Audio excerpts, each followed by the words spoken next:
Good thing about baseball, Dick, that's behind them. This is a new year for the Minnesota Twins. Off to a good start, 3-2 on the road. Hopefully they can carry that momentum of yesterday's win over to today's ball game. It's a long homestand. In fact, the longest homestand of the year. It will finish with a couple of quotation marks home games in Puerto Rico, but 3 with the Seattle Mariners. Then it's the Houston Astros and the Chicago White Sox. A lot of baseball coming from Target Field, and first pitch of the opener is right around the corner. Let's go back down to the field now for more of our pregame ceremony.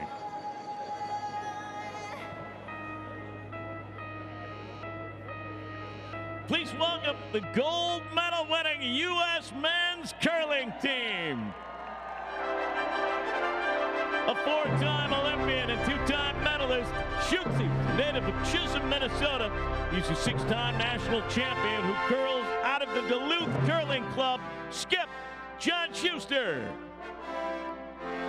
A lifelong resident of Duluth, Tyler is a first-time Olympian and 3-time national champion.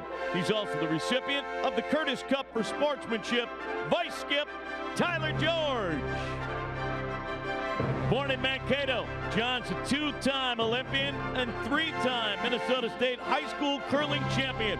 He was named U.S. Curling Athlete of the Year in 2014. Lead, John Landsteiner. A resident of McFarland, Wisconsin. Matt competed in both the team competition and mixed doubles at the 2018 Winter Games. He's also a U.S. men's and junior national champion. Second, Matt Hamilton.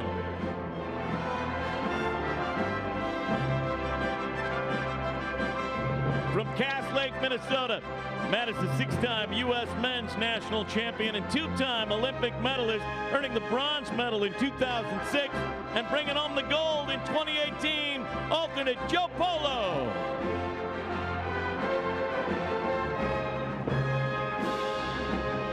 The Winter Games in Pyeongchang is the first time the United States has won the gold medal in men's curling, and it makes it even more special that the road to the gold began right here in Twins territory with members of the Duluth Curling Club. We're honored to have them with us today to help get the 2018 Twins home opener underway. But gentlemen, before you throw, maybe you want to take off your parkas. What do you think?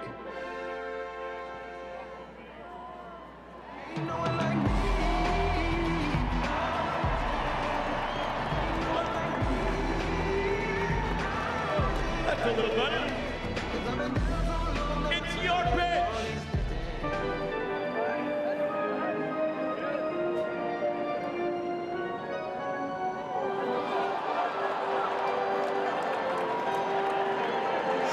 They excelled on the ice, not so much on a cold baseball field. But congratulations to the gold medal winners nonetheless. First pitch coming up from Target Field. It's going to be a great spring and summer of baseball, hopefully extending into the fall. First pitch between the Twins and the Mariners coming up in a moment. Twins baseball.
but we've also witnessed some tremendous highs. Into deep left center, and we'll see you tomorrow night. And during those periods of elation, we always felt you, the fans, were by our side.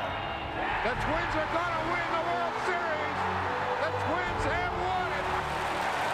And played a vital role in giving us an edge at home. The last few years have been tough for the Minnesota faithful. They've been filled with heartbreak and frustration. The St. Louis Blues win in overtime. But sports are cyclical. And this past year has brought a resurgence from our local teams. Last season, we defied the odds and became the first team to go from 100 losses to the postseason. And for the first time since 2010, we celebrated with a champagne shower. Us veterans were supported with some rising stars and a pair of Gold Glove winners. Buxton tracking it and leaping and making a great catch in right center field. From Gold Gloves to gold medals, Minnesotans played a vital role in the award winners at the Winter Olympics. At Target Center, we made some major offseason moves and brought the Wolves back to the center of Minnesota sports landscape. Tyus Jones in traffic. In St. Paul, our quest for a cup is always the objective. Powered by one of the most electrifying buildings in the league, we've put together 6 straight winning seasons. We saw a miracle in Minneapolis. Are you kidding me? Miracle finish! It's a Minneapolis miracle! Call to Cooperstown. And a dynasty continues as we won our 4th WNBA championship in the last 7 years. Title number 4 for the Minnesota Lynx dynasty. Minnesota sports fans, thanks for staying united. We appreciate your loyalty and patience. Now let's get ready for an exciting season of Twins baseball. Go Twins. Go Twins. Go Twins.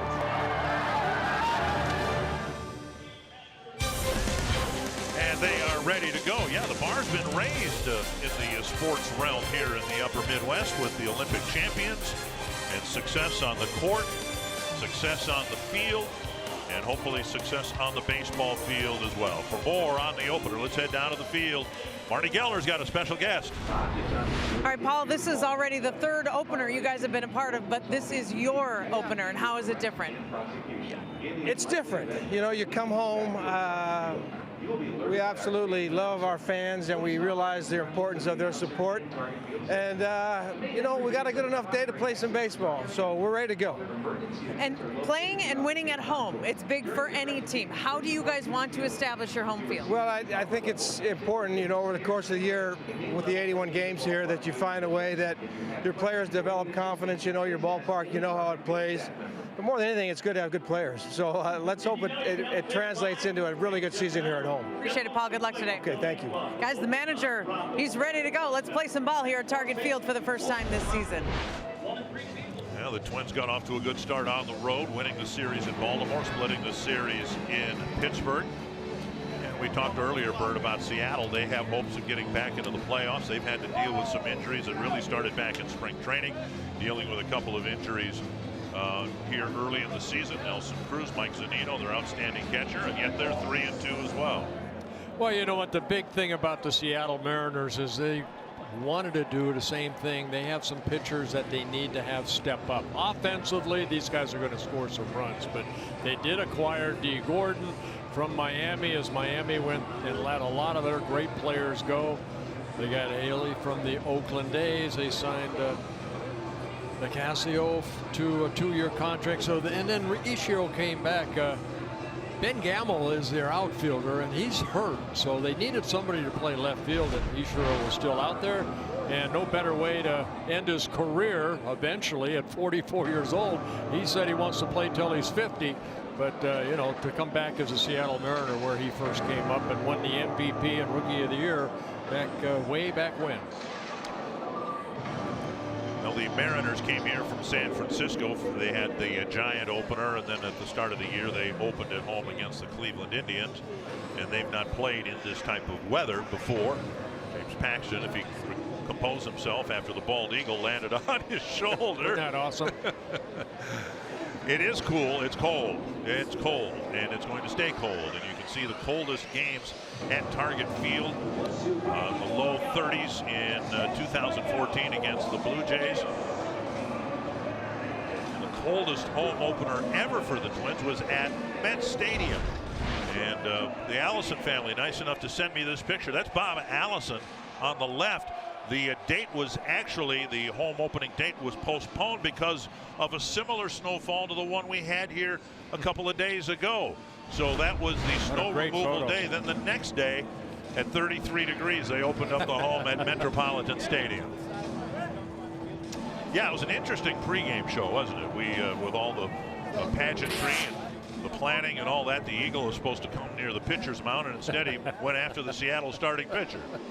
Yeah, James Paxton, you know, Twins want to beat him up. The Eagle wanted to get him too. And he did right, just stand there. And then the Eagle finally relented, went back on the field to play. And Paxton, maybe whatever butterflies he might be feeling, were relieved a little bit when your life is threatened by a huge bird. Kyle Gibson flew in to the Twin Cities last night before the team did. Paxton did as well for the Mariners. Didn't come in the middle of the night as the rest of the roster did. So Gibson presumably well rested and ready to go here against the Mariners.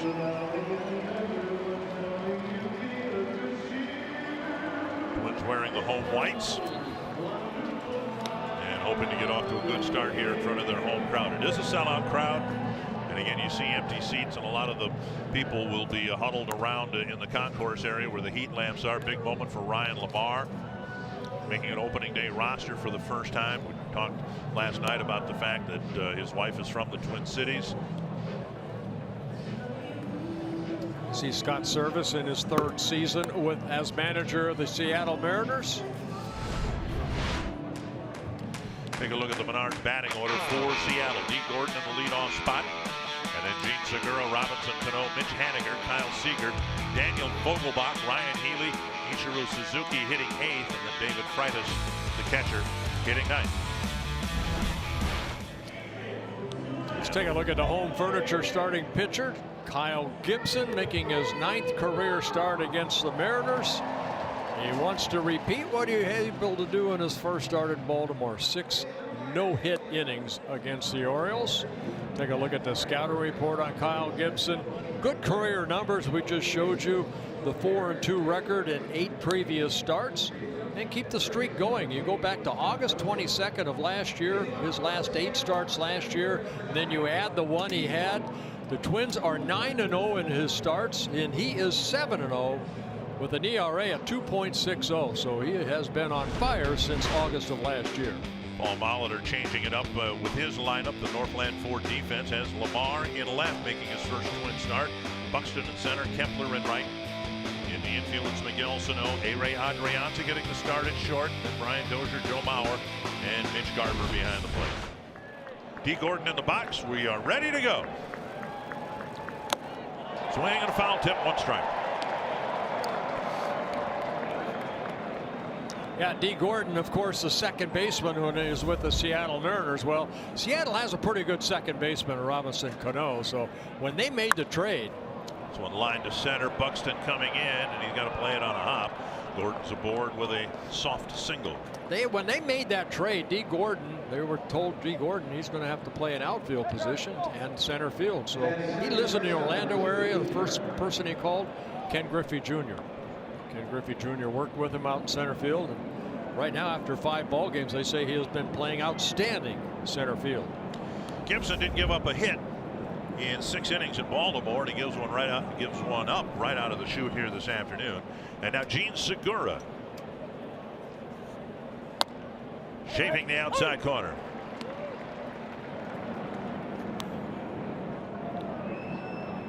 One strike to Segura. Mariners really getting off to a good start offensively, up and down the lineup. A lot of hitters hitting right out of the chute. Yeah, keep an eye on Dee Gordon. Very good speed at first base. Yeah, the Mariners are in the first 5 ball games hitting .282 as a ball club.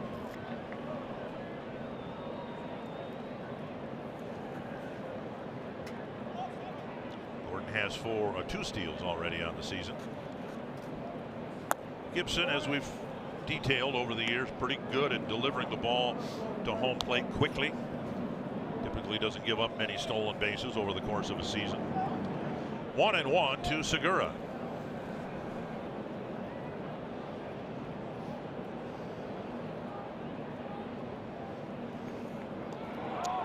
And Gordon with a healthy lead and a belly flop back to the bag.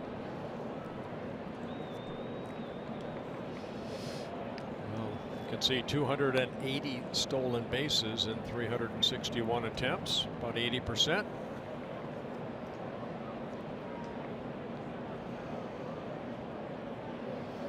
Carver's got a good arm behind the plate. And the third check of D. Gordon.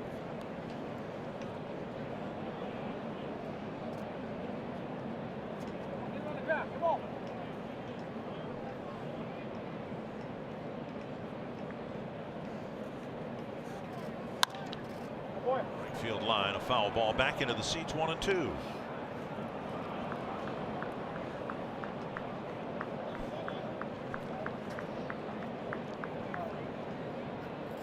Segura runs pretty well as well. Not the easiest guy in the world to double up, but Gibson, of course, a ground ball pitcher. Basically sinker slider for Kyle Gibson. What he had in Baltimore is a very good changeup. Wasn't happy with the location of his fastball. There goes Gordon on the pitch line behind Dozier and into center field. Gordon goes to third. And the Mariners start the ball game with a pair of singles up the middle. That ball looked like it was left up a little bit right there. Segura fought it off on that, maybe a hit and run, but see Dozier going to cover the bag. Gordon scoots over to third. That'll bring up Robinson Cano. And nobody in the league is hotter than Cano. 9 hits, 18 at bats in the first 5 games.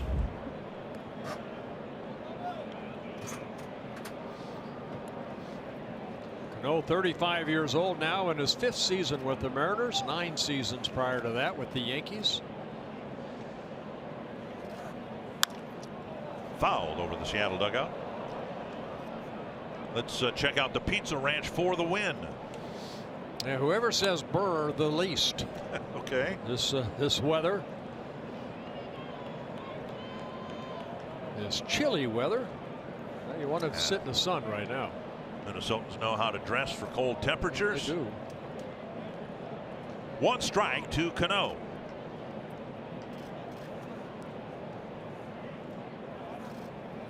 Up and in. Twins got into the Twin Cities a little after midnight last night. Mariners checked in from San Francisco a couple hours after that. Neither team took batting practice on the field.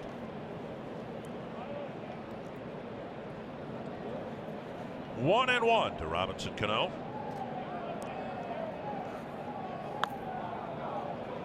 And he takes a close pitch, 2-1. Well, Cano always good eye at the plate in his first 13 seasons with the Yankees and the Mariners, a career .305 hitter. A lot of home runs, just over 300, 301 coming into this year. Saw Mitch Haniger, he's the cleanup batter.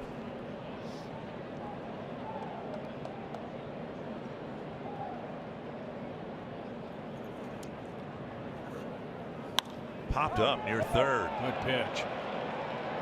And Sano with the catch, 1 away. Ball rode in on Cano a little bit and created that pop-up. A big first out for Kyle Gibson.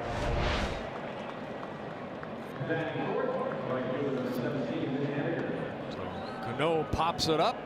Runners remain at first and third, now with 1 out. And now Haniger.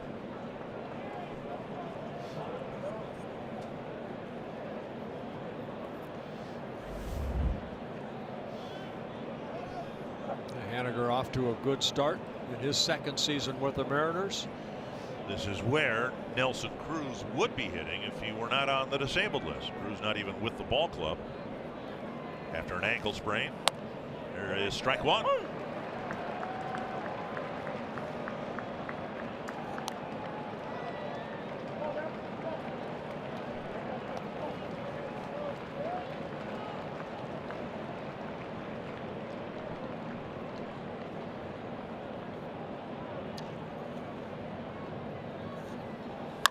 grounder to third.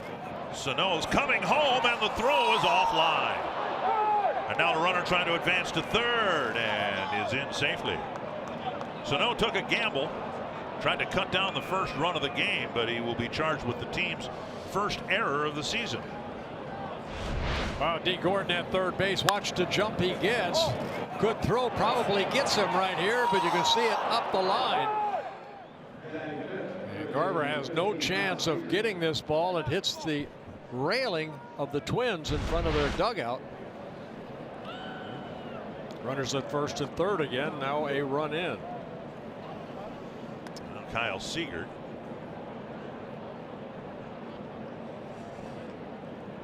Well, they give Haniger an RBI on that. And the air goes to Sano. Allowing Segura to gain third base.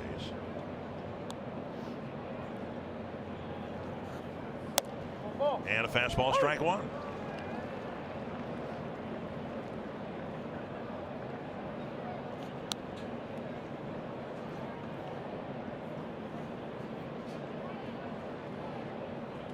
Mariners coming into the game as a team hitting .282. Fouled away, 2 strikes. Contrast that the Twins with a team batting average of .240. Well, it's really the first 5 guys in their lineup. Nobody of the first 5 were hitting under .350. Right. Seager hitting at .350 in his 8th season with the Mariners. 2 strikes to Seager. Turned him away with a fastball.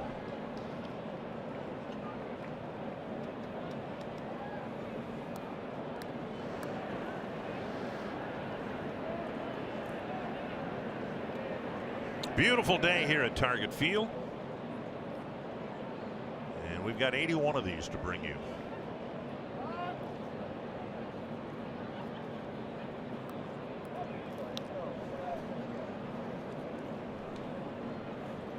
Clouds that are present, visible, are way up in the sky. So we'll have mostly sunny skies here today. Little pop up again near Sano. And he will make the catch for out number 2. Well, we talked about Gibson's last start, that coming last Saturday in Baltimore against the Orioles. 6 no-hit innings. Now his control was off a little bit.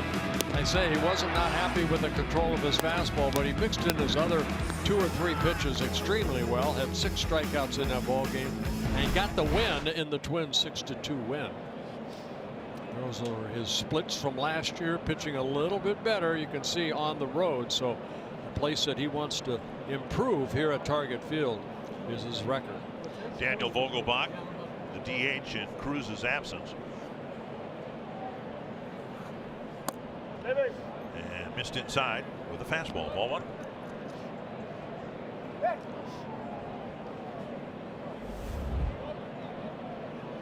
Vogelbach, a lot of years in the minor leagues with the Cubs and the Mariners, getting an opportunity to get some at bats with Cruz on the disabled list. Got some pop in that bat. And now 2-0. Out of Fort Myers, Florida.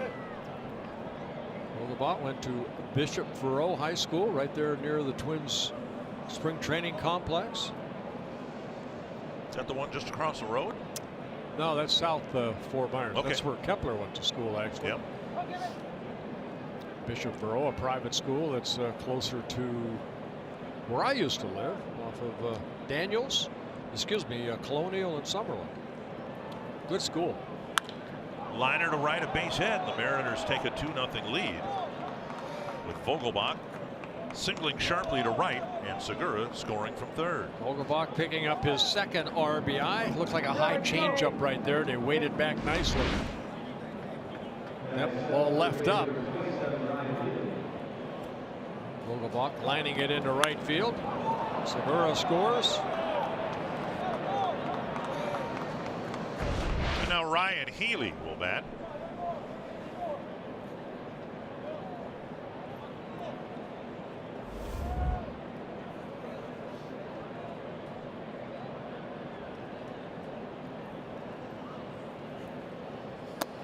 on the outside corner. Healy, as we showed you, coming over in a trade. Yeah, back in November from the Oakland A's. Last year hit 271 on 149 games for the A's. Got some pop in his bat. 25 home runs last year. Down and away, and it's been a laborious first inning for Gibson. He's given up 3 hits, an error behind him. I think Sano was going. I mean, if a good throw gets him right there, maybe probably gets Gordon at home plate. The thought process, I think, was positive. The result was not. They had no chance to turn a double play. And Sano gets another ground ball. And Bauer has to dig out a low throw. Couple for the Mariners, thanks to 3 hits and a Twins error, their first of the season.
Here today, but now the Menards batting order for the Twins. Brian Dozier leading things off.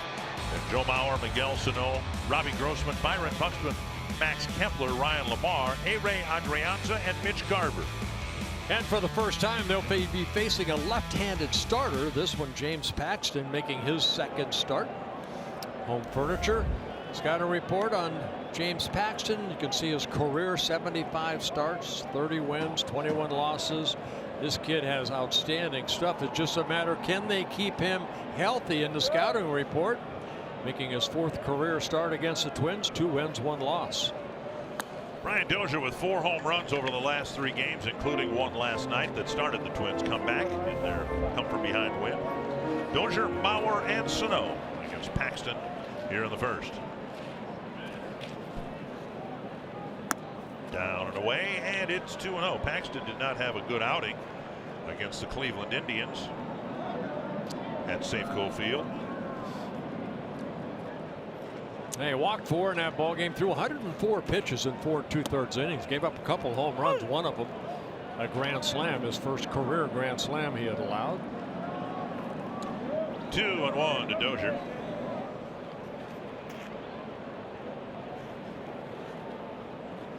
Popped up, and it is out of play. The biggest issue he had, well, control a big part of that, but really had a terrible time against lefties. A grand slam was hit by Yonder Alonso.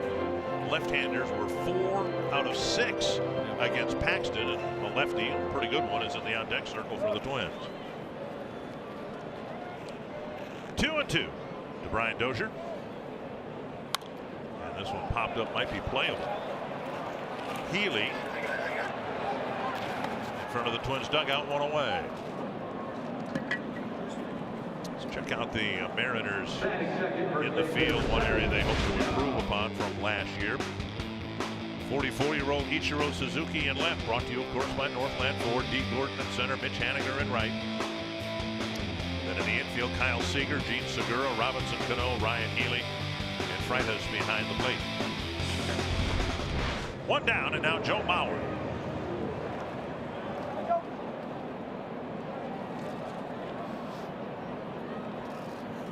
Mauer 1 for 4 with a couple of walks against Paxton, and he takes ball 1. Yeah, not a lot of at-bats against James Paxton. Of course, Twins maybe play Seattle 6 times throughout the season. You might see him once, which they did last year in Seattle.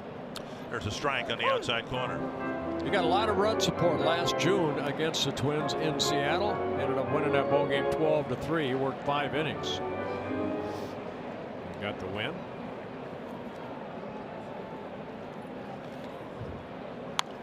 Mauer waits on the breaking ball and fouls it away 1-2. Yeah, Paxton with a fastball. Good curveball, straight over the top type curveball. He'll mix in a little cut fastball to right-handed hitters.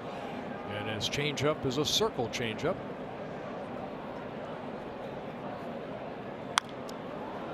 A left-hander with a circle changeup. Imagine that. Yeah, fastball at 97. Seattle always very high on this young man. They just have not been able to keep him on the A mound. A lot of injuries over the last 4 years for Paxton.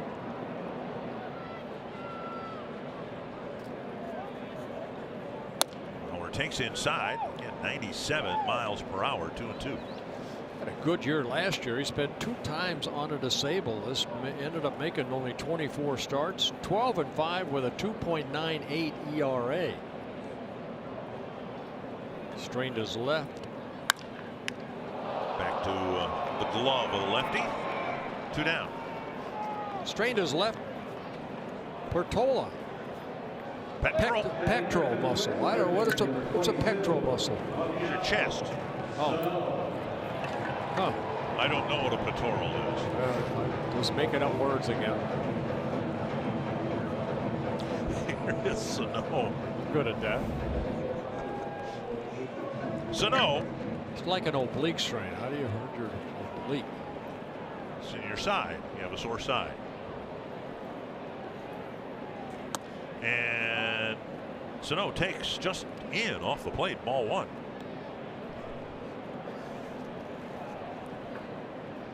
Sano with 3 hits in the ball game last night.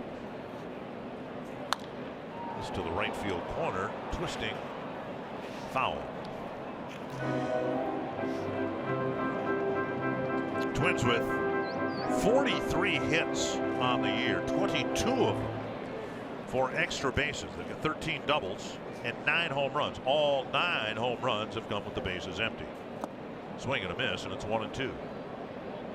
That looked like that little cutter that he throws in on right-handers, almost like a slider.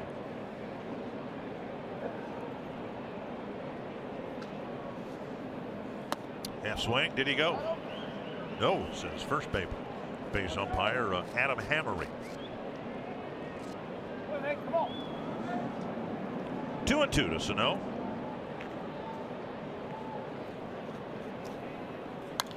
And another foul over the Twins dugout.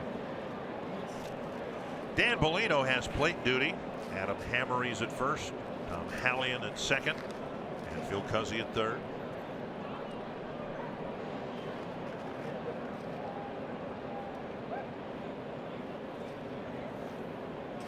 And Sano strikes out. And the Twins go down 1-2-3. It's the Mariners in front 2-0.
Tuesday, and crews, and I mean like workers here at Target Field, some volunteers, some of the grounds crew, some of the office workers, Dave St. Peter was in on it. They shoveled their way out. This is Larry DeVito, the head groundskeeper at Target Field. Explain, Larry, what it took to get the field looking the way it does today.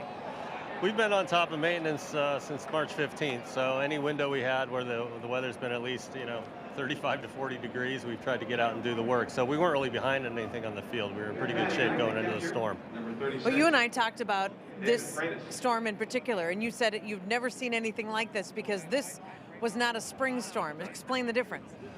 Main thing's temperature, but it broke through as a winter storm that came through in April. So normally with a spring storm, it's more of a wet snow and then it's not too cold afterwards. But this was a very cold snow followed by a plunge in temperatures to more February-like temperatures. And I know you said the field kind of took care of itself because it's heated underneath the grass, but how amazed were you to see the way everything else cleared up and took shape the way it did? Well, I think it was our second year, and our building engineers, Gary Glaw and Dana Minion, came up with this hot water system. So you're working a 1-inch hose that puts out 120-degree water, and it melts snow awfully quick. So I don't think the place could have got cleaned out without that. Well, Larry, congratulations to you, the crew, and everyone who played a part in this, because this place looks spectacular. Thank you. Guys, Larry DeVito. He is the best, and he's got a great crew working behind him. And a tip of the cap to the grounds crew, the people who were supposed to make the field ready, and then the Twins volunteers. They got the snow out of the concourse area. So everybody in the front office, people in here, they were asking people just bring your shovels to help out. And again, we thanked a lot of people last night. We'd like to thank them again for making the field the way it is. Not only up the playing field, but all the seats. Everybody in their comfortable seats now. 2-1 to count to Freitas, the number 9 hitter, and the Seattle catcher in the absence of Mike Zunino. And another base hit. Gibson, my goodness, goes through 6 innings in Baltimore. Doesn't give up a hit. And the first time through the batting order here against the Mariners, they have 5, all singles. But first and second now, nobody out. Well, we saw Ichiro Suzuki get a base hit. That was his 3,083rd hit. He's at second base. Coming back to Seattle, where he first joined them in 2001 from Japan. First and second, nobody out. Back to Gordon, who punched a single to center to start the ball game. Later scored on a ground ball. And watch a possible bunt here. Sano about even with the grass. Squaring and taking low.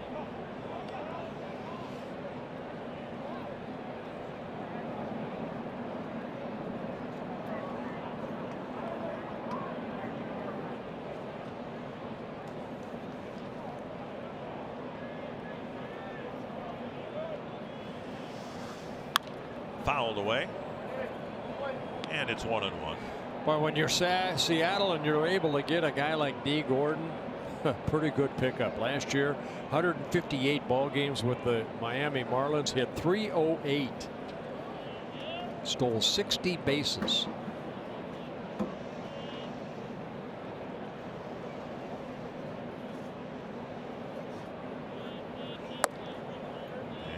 Pulls the bat barrel back and takes ball 2. Hit .333 to win a National League batting championship in 2015. Got pinched for a PED suspension the following year. Doesn't walk much. 653 at bats and just 25 walks last year.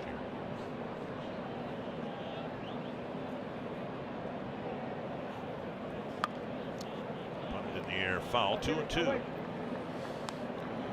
But he gives the Mariners what they had when Ichiro was in his 20s and not his 40s.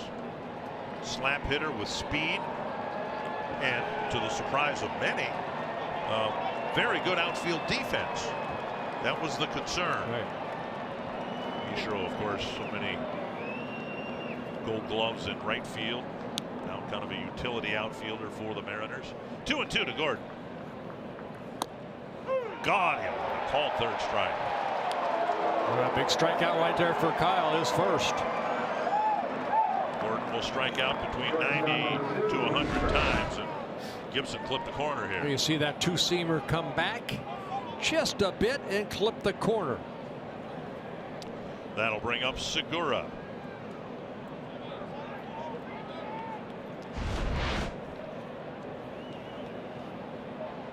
Segura hit 300 in his first year with Seattle last year.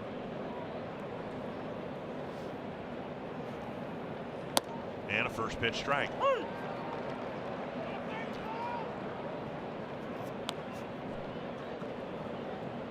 Talk about Gordon's speed and his ability to steal bases. Segura's got 151 major league steals.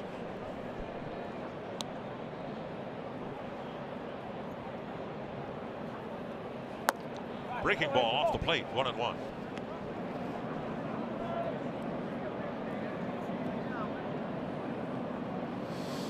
Well, Gibson so far with the 34 pitches, 22-12 strikes to balls.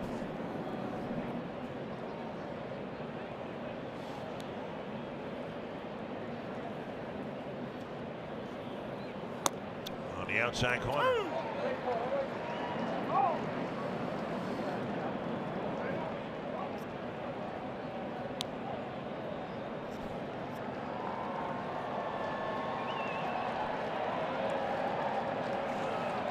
Two in the first for the Mariners, and now a threat right away in the second.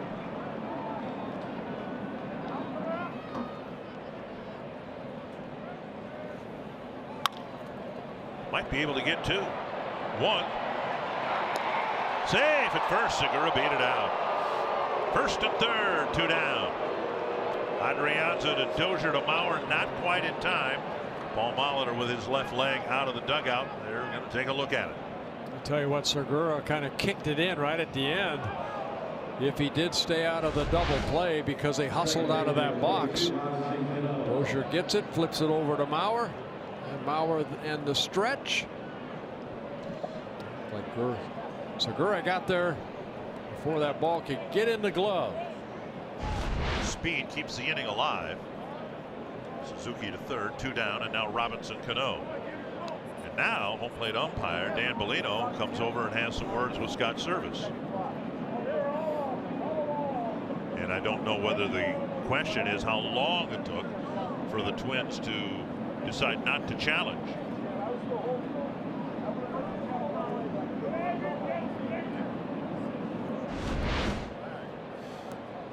Twins decided not to challenge after seeing this review, and I believe Scott Service is saying, hey, they took too long to pick up the pace here. At any rate, Cano will bat first and third, 2 down. Fouled back, a strike.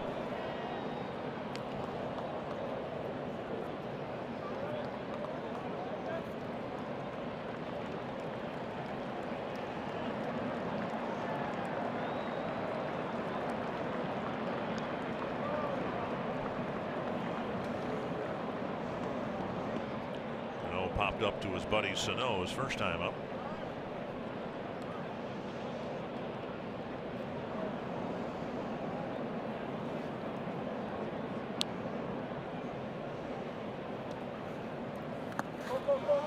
Nice block by Garver.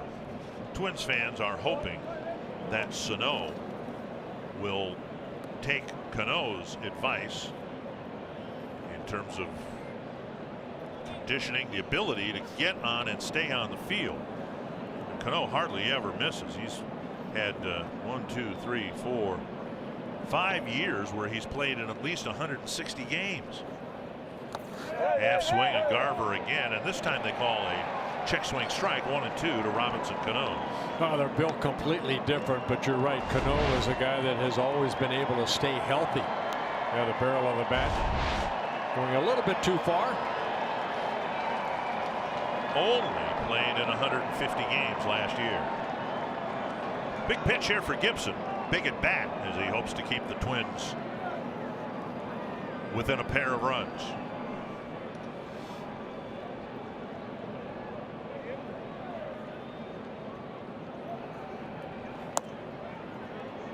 Two and two.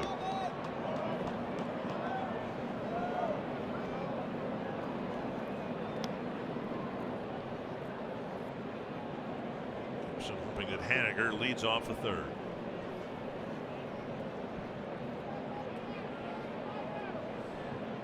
"40 pitches already for Kyle Gibson. Popped up near the Seattle dugout, but out of play.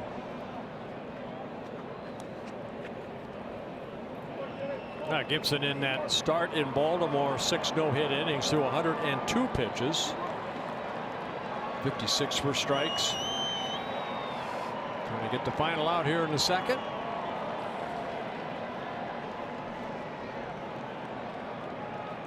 Five hits in the first 9 plate appearances.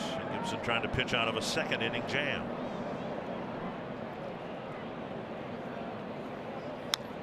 A pitch up and Cano spun it back to the screen.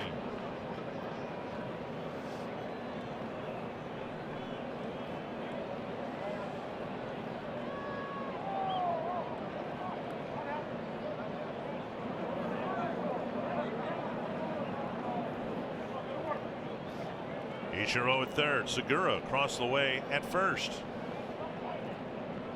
And another 2-2 coming to Gibson. Or to Cano rather, from Gibson.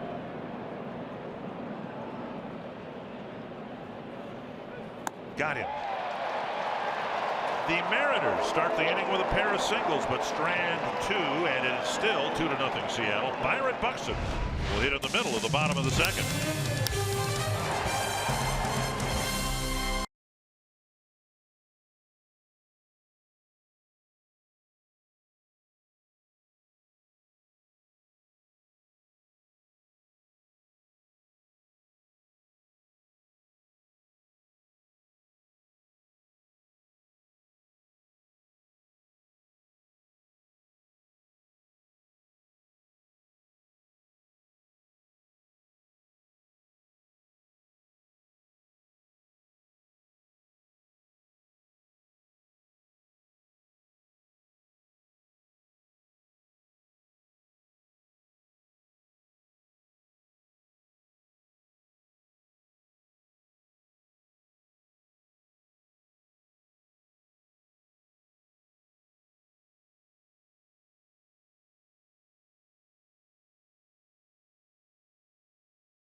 Regular season game live at home, in the office, or on the go with MLB.tv.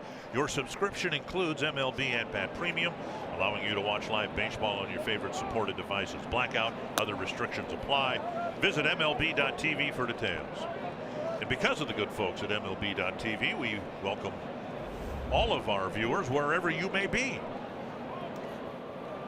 Robbie Grossman fouls it back, and it's 1-1. Grossman making the start. Got a hit in his first at bat, driving in a couple of runs. Since then, 3 strikeouts. Foul back, 1-2. Yeah, Paul Molitor giving some of the guys on the bench over the last 5 ball games some at bats. 3, 4, maybe 5. Paul hopes that Grossman will get here this afternoon. Just a couple of strikeouts for Grossman in his 4 at bats. 2-2. Grossman, Buxton, and Kepler.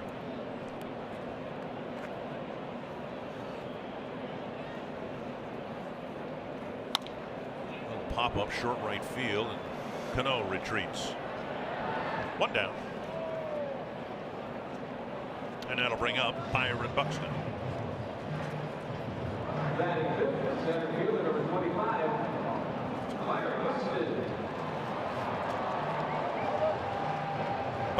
batting just .211, but if there's one hitter who's hitting some tough luck, it's been Byron Buxton. He's scalded a couple of balls. Well, 2 of them in Pittsburgh come immediately to mind. Absolute drill shots to left that were caught. And he takes a belt-high strike.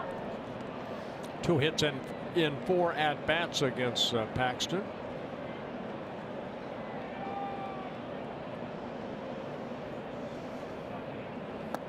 And now low, 1-1. Paxton, 29 years old, 6'4". They list him at 235 out of British Columbia, Canada. Half swing. No swing. 2-1.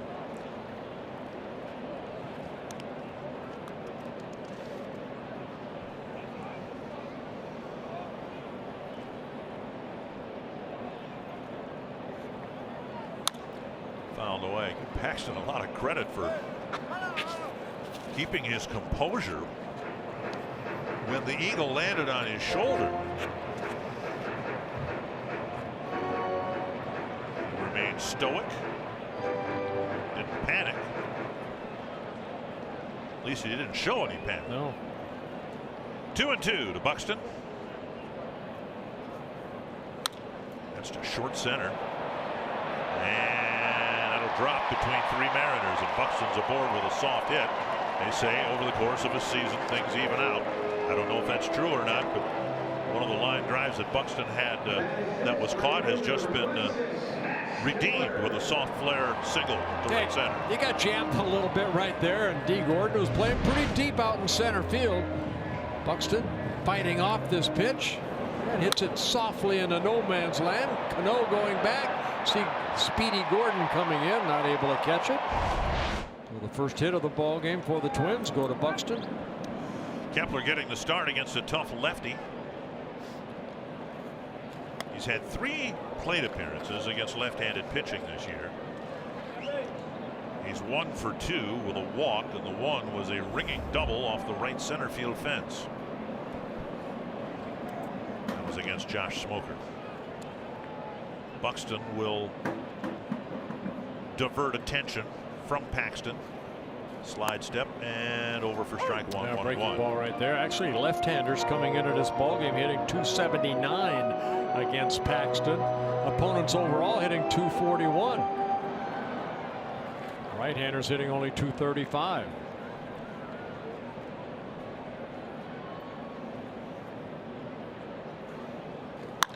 High fly, center field. Gordon retreating. Buxton playing at halfway. 2 down. That'll bring up Ryan Lamar. Big moment in a spring that has had plenty of them already for Ryan Lamar. Long shot to make the team. Hit nearly 500 in spring training. And a couple of hits already on the season. A lot of bus rides for Lamar, so you appreciate every opportunity you can be at the big league level. Fastball and strike 1. He's been in the major leagues before with the Reds, the Red Sox, the Oakland A's, but not a lot of games played. 8 years in the minor leagues, .266 hitter. 0-2. Nearly 2,500 minor league at bats. And now 40 big league at bats.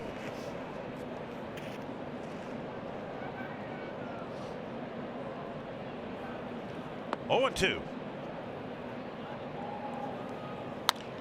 Roll to the right side and through. Buxton will fly around second. Haniger comes up throwing. The throw cut off. And nice cutoff by Segura. He nearly got Lamar at first. But that's what Lamar has done from the time he slipped on a Twins uniform in February.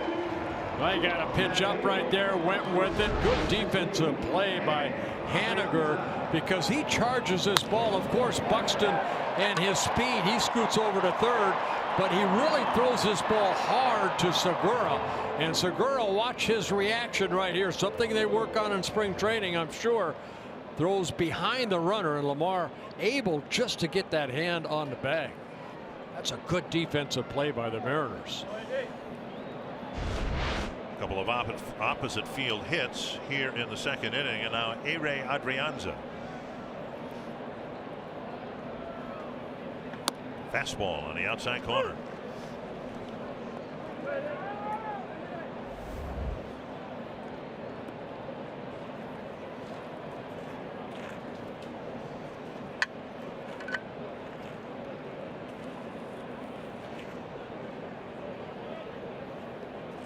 Up and away.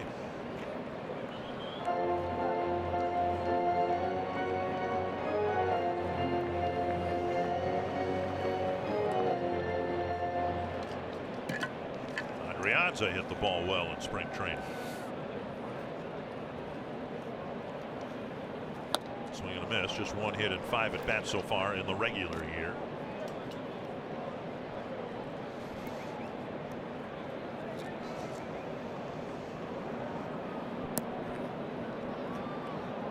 Got a 2-out hit from Lamar and looking for another one from Adrianza. Trying to find a way to drive in Buxton. In the dirt, and Lamar alertly goes to second base. Good read right there by Lamar. Saw the pitch in the dirt and took off right away. That'll be a wild pitch that allows him to get there, but boy, that's Paul Molitor at his best right there. You see the little baby steps, and then he saw that ball get away, and he scooted to second base. Hit to the outfield might tie the game.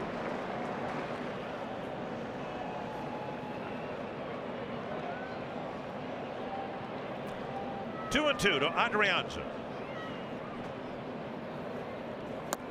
Breaking pitch got him. And the Twins get a couple of hits, strand a couple of runners. It's still 2-0 Seattle.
Outscoring them 2-0 as we go to the third inning. Our Sanford Health injury report. Some key players for the Mariners are out. Ben Gamble injured his oblique in spring training. Zunino eligible to come off the disabled list, but they're saying now they're going to back him off a little bit, so his return not as imminent as they had hoped. And for Nelson Cruz, again, he's not even on the road trip.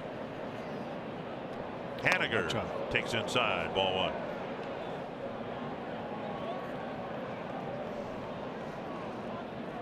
Haniger hit a ground ball to Sano, and Miguel threw wildly toward home plate.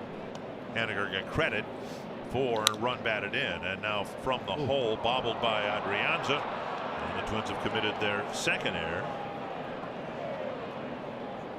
Yeah, that ball right there, you can almost see it was going to eat Adrianza up, because even it took a bad hop before that, and the ball came up a little bit higher than Adrianza expected. So the Twins, who came in with no errors, commit their second. Both on the Haniger plate appearances. He's aboard. Third inning in a row where the Mariners have gotten their leadoff man on. And here's Kyle Seager. Popped up left field. Lamar coming in. And Seager's gone on one pitch. And that'll bring up Vogelbach. 5 errorless games for the Twins, and now a couple of early errors in game number 6.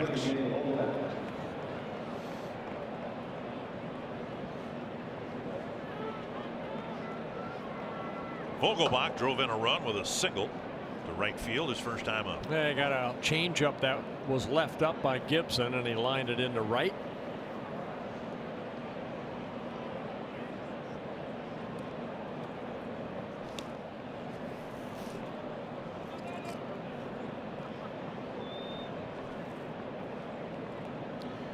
Gibson's, because the leadoff men have been on in every inning, he's thrown almost all of his pitches from the stretch. Pitches up, ball 1.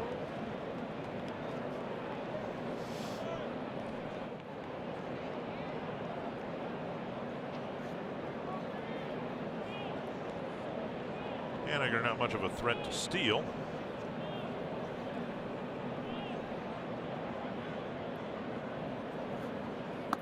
And now ball 2.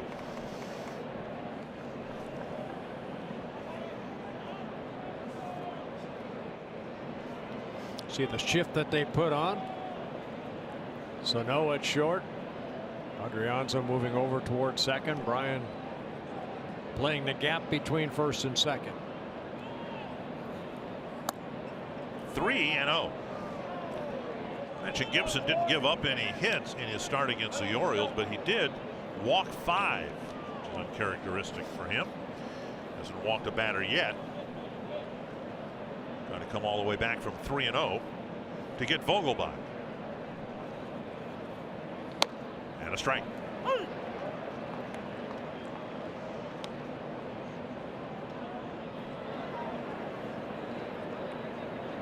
The 5 walks, a career high for Gibson. He's done it 5 times in his career.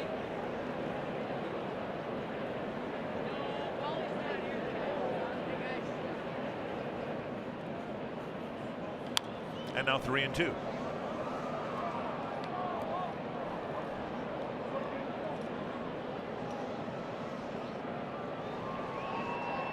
Mentioned that Gibson flew in ahead of the team last night, as did James Paxton. Something that I think you'll see teams do more and more of. There aren't as many getaway night games as there used to be. In fact, last night is one of just 2 for the Twins. Yeah, that's something that baseball, I know the players and their association and Major League Baseball trying to work on, to where there's more day games when you have to travel. And teams too are so much more conscious, aware of trying to get the maximum performance from their players. Under the glove of Adrianza into center field, a line drive single. There'll be runners at first and second with 1 down. Yeah, Vogelbach put a good swing on that right up the middle. Even though the shift was up, that ball was hit so sharply. And Adrianza, he dove for it. The ball was already by him. It's a smoker up the middle. So quick that ball got through the infield. Picks up his second hit. 6 hits for the Mariners early against Gibson. Anyway, teams have done much more diligent work and research on nutrition and sleep. And so it would make sense that for the cost of a couple $100 you can fly somebody, get them a better night's sleep. Hopefully they'll have a better performance the next day. Swing and a miss, 1 strike. Yeah, we did that once when I was with the Texas Rangers, and the person that they sent ahead met us at the bus about 2 o'clock in the morning. That's not good. Didn't work. No, that did not work. That was the last time someone was sent ahead. Oh. Sano climbs the ladder. A line drive headed for the corner, and the big man went vertical to pull it down. All right, great concentration right there. That ball, another ball, hit sharply off of Gibson, but Sano just reaches up, able to snare it in that glove for the second out. 2 down, and now Ichiro punched a single through the left side of the infield, leading off the second inning. Mariners are leading 2-0, but they have left 4 men on already, and now Gibson trying to leave a couple more on base here in the third. Ball 1.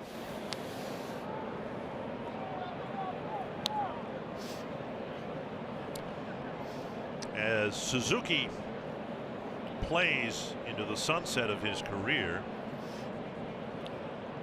Shohei Ohtani is just beginning his.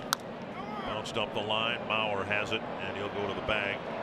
And Suzuki's retired. And Gibson does a nice job again, stranding a couple of runners. It's still 2-0.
Provocative man in sports with the most interesting man in sports. You get opinion that cuts through the hype. And speak for yourself with Colin Cowherd and Jason Whitlock, weekdays at 4 p.m. Central, only on FS1. Twins got a couple of hits against Paxton in the second. Now Mitch Garver will lead off the third.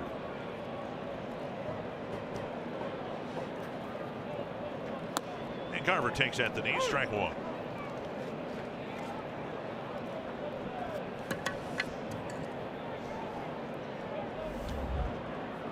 Garver making his second start in the young season.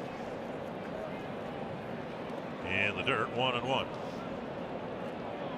Garver, Dozier, and Mauer. Twins trying to break through against the Seattle lefty.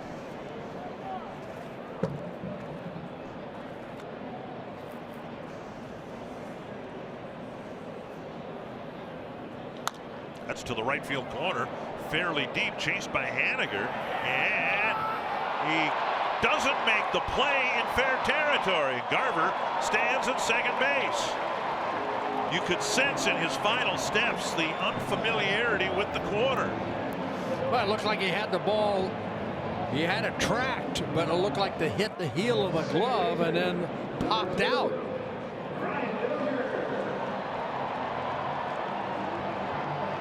Went a long way for this ball. That ball probably should have been caught right there. See how they rule it. Generally not a good thing if the ball hits you in the chest before it hits your glove. And now here is Dozier. It's the first Seattle error, allowing Garver to go to second base. Now a nice dig by Freitas.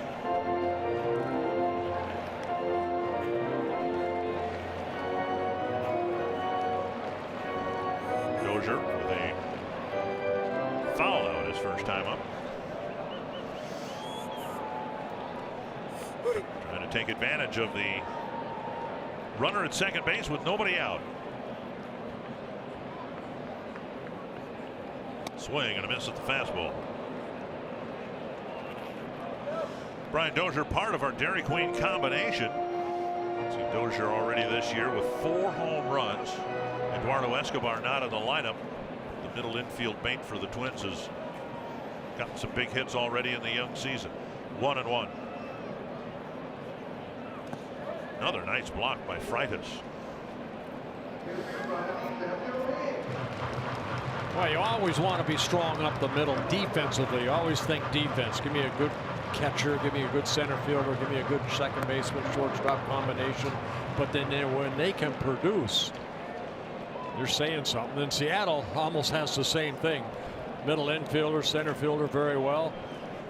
An inexperienced catcher behind the plate. 3-1 with Mauer on deck. Paxton hasn't walked anyone,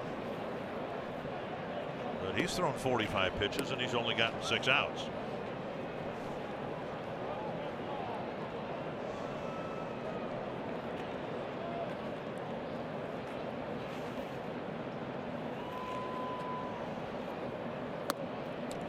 Taken for a strike. 3-2.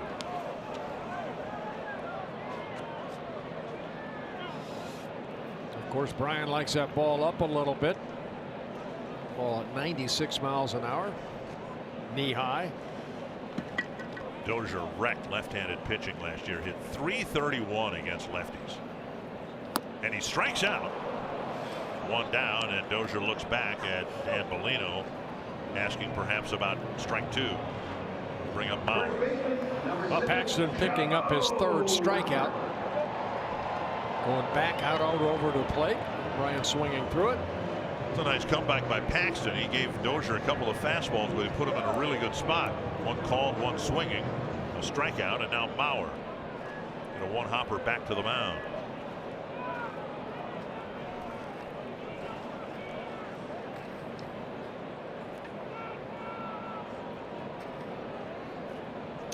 Joe with 1,991 career hits.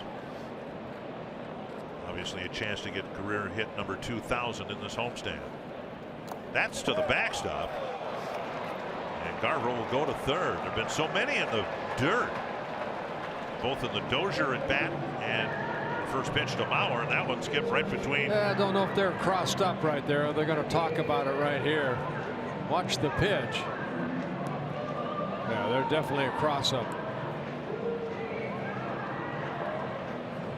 So Paxton will be charged with a 2nd wild pitch. And a first mound visit.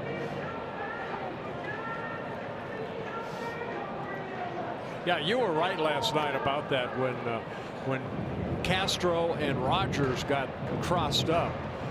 It's if you get crossed up after the 6th mound, then it's up to the umpire to say it's, you know, no penalty. Is there a penalty in baseball? Infield playing back with Garver at 3rd and 1 down, and Mauer takes a strike on the outside corner. Now, every ballpark is different, and I'm trying to find where here at Target Field they're listing the mound visits. MVR. Right over in right center. Oh, they've got it displayed different. Mound visits remaining. Swing and a miss, and it's 1-2. I just need contact here. Anything by the pitcher up the middle will create a run for the Twins. Now the Mariners giving the Twins a run here. If Mauer can put it on the ground and get it by the mound. Checked his swing. And it's 2-2. That'll be a pass ball rather than a wild pitch to allow Garver to get the 3rd.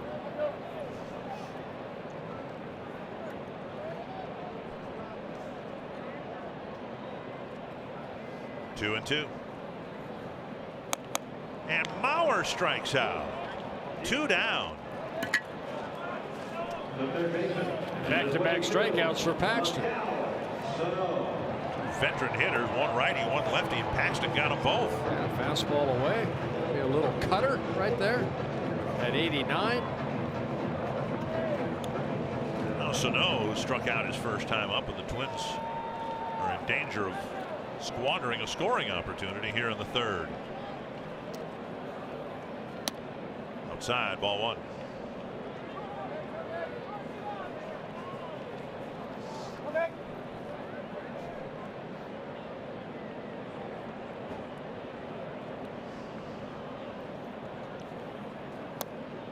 Missing inside, 2-0. Robbie Grossman on deck. Paxton would be wise to pitch very carefully. This is a very dangerous pitch to Miguel Sano.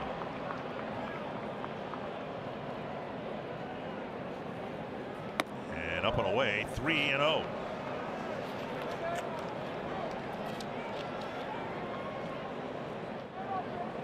Sano's drawn one walk on the season.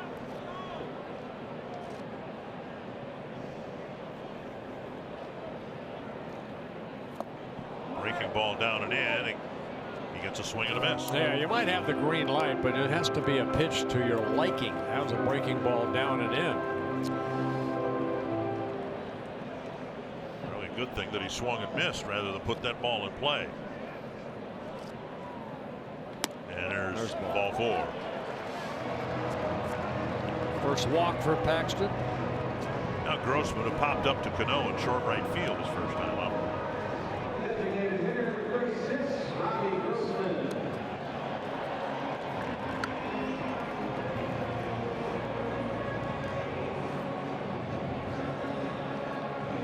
Twins have been given a threat here with an error and now a walk.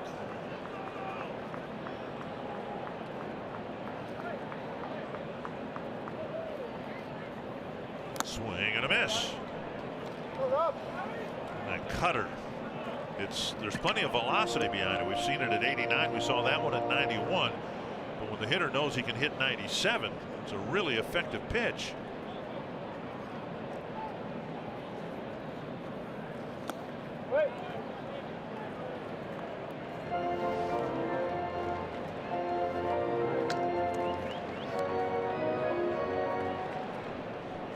One and one.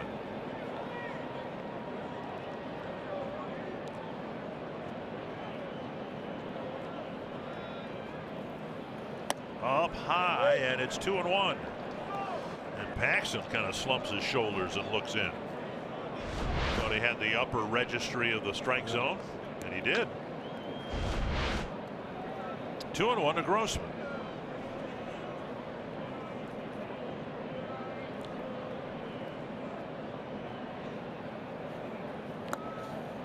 Dig by Freitas, and it's 3-1 with Buxton on deck.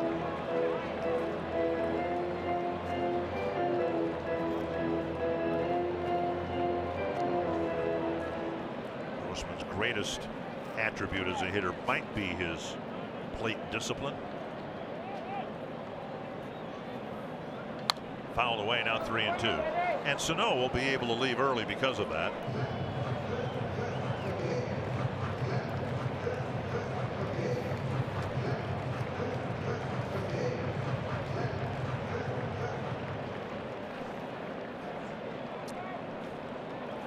First baseman playing behind Sano, and now Grossman asks for time.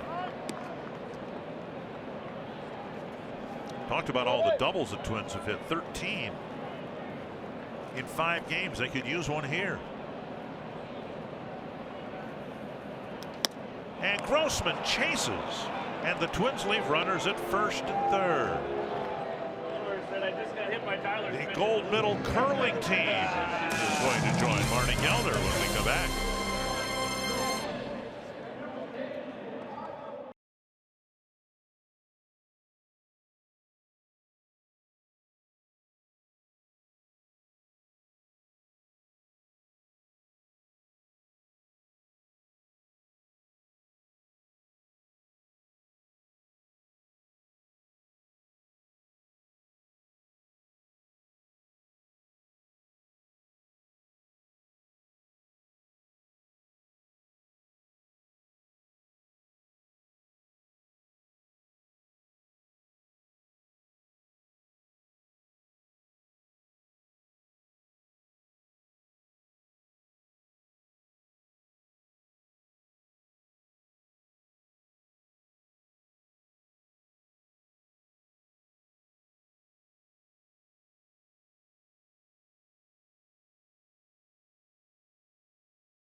It's the gold medal winning men's curling team from the U.S. Olympics. Team Schuster here. John Schuster is the captain.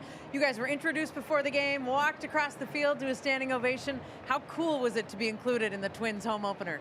It was, I mean, that's kind of dream come true. I think we floated across the field. I don't even remember it. It kind of blacked out a little bit. Grew up Twins fan? Oh, huge. From the time I could walk, I was a huge Twins fan. Now, you each threw out a pitch, a first pitch. 4 of those pitches were caught, one by the wrong catcher, one ended up at the backstop. What happened to the first pitch? Well, mine ended up at the backstop. I was aiming a little bit high with the knuckleball, and by the time it got to the plate, my catcher was catching another pitch from. I'm not gonna put anybody out. I'm not gonna name names like Tyler George. What happened, Tyler? I threw it pretty hard. I'll tell you that. If there was a guy in the batter's box, he would have got ear-holed for sure. Yeah, I almost killed Mr. Kin. I can't believe he caught that. That was incredible. I mean, well, the wrong guy caught it, but somebody caught it. Amazing. Yeah. No, I just decided I'm going to let it fly. You know, and the shoulder kind of gave out a little bit and almost killed somebody. But at least if you throw it hard enough to kill somebody, you got some juice on it. You know. Well, I'm just going to give you a little tip, and that tip is stick to curling. All 5 of you. But what an ovation, Dick and Bert, for these 5 men. Gold medal winning Olympic curlers and sometimes baseball players. But well really deserved. Well deserved. Congratulations. So many highlights from the Olympics that had Minnesota connections. That gets by Garver to the backstop, 2-2. All right. I think I know the answer to this, but here's a hypothetical question. If you could win, this is before your career started, if you could win a World Series ring or an Olympic gold medal, which would you pick? Well, I tell you what, I'd probably take the World Series trophy myself. Yeah, it's a called third strike. It'd be a great honor to get a gold medal. And a strikeout of Gibson for Gibson, picks up his 3rd. And he's retired a leadoff man for the first time tonight. 1 down, and that'll bring up D. Gordon.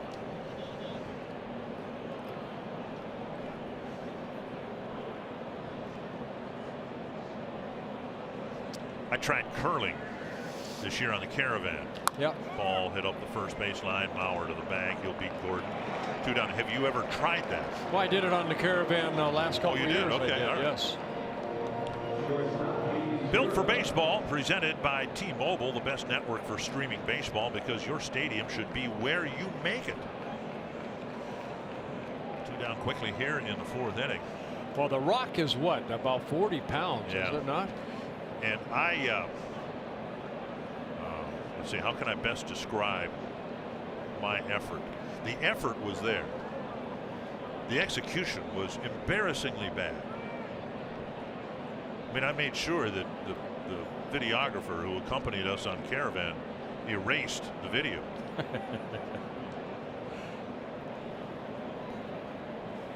Down and in, ball 1.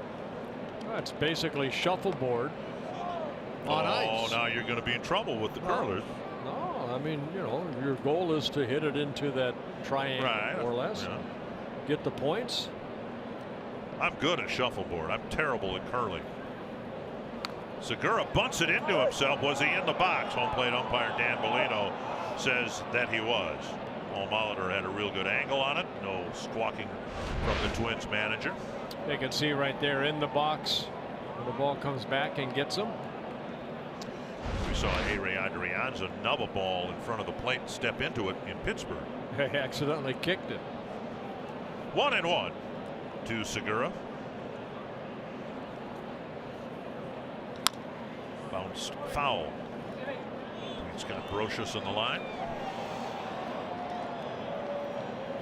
Segura out of the Dominican Republic, 28 years old, originally signed with the Angels, came up with the Angels in 2012, and then we saw him with the Brewers a couple years ago with the D-backs, the Diamondbacks in Arizona.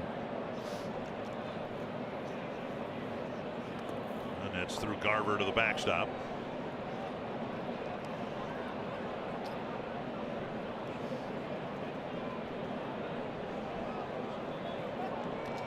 Mariners first 2 batters singled and scored. Gordon and Segura back in the 1st inning. Gibson would like to get in a little bit of a roll here. He's retired 4 batters in a row. And Sano's got a tough chance here, and he'll pick it up in foul ground. Yeah, the only chance right there for Sano is do exactly what he did. Hope that it rolls foul. Kind of a swinging bunt down that third baseline. With Sano playing a deep third.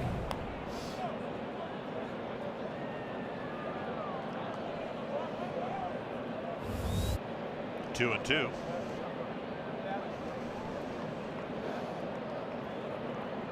No walks, 3 strikeouts. The 2 runs, just 1 earned. And Sano has to charge this one anyway, and off the heel of his glove, this one likely will be ruled a base hit. We've seen Sano make that play, but this has not been a good game for the left side of the infield. Ball came up on Sano. See how they rule it. Probably a play he should have made. And another swinging bunt, but Sano comes in, tries to get it right there, hit the heel of his glove. They put a 7th hit up on the board, so they will give him a hit. And I agree with that call only because Segura runs so well. We saw him beat out a potential double play grounder in the 2nd, and I don't think there's any guarantee that if Sano had fielded that ball as strong as his arm is, whether he would have gotten Segura at first. And now Cano takes low, ball 1.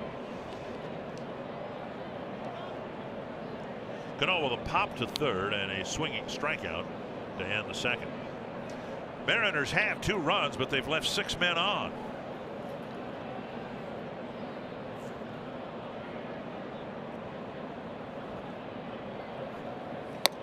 And strike.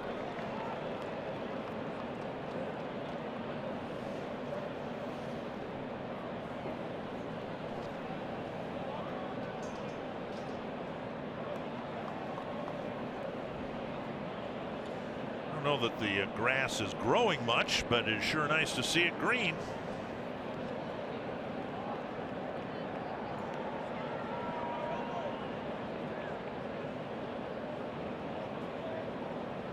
The turf here at Target Field never freezes. They keep it just above freezing during the winter months with the heated elements under the field, and then basically turn the thermostat up toward the end of February to get it to green up. That's a close play at first base, and Joe dug out a low throw and in one motion fielded the throw and made the tag. Well, you mentioned Segura before. Good speed. Ooh, very close. Very close. Wearing that muffin type of glove.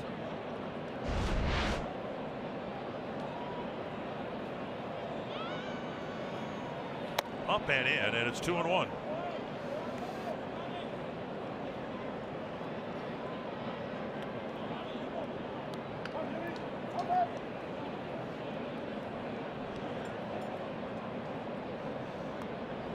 Gibson gave the Twins 6 innings in Baltimore. Might be a push to get him through 6 innings here this afternoon. Fouled back.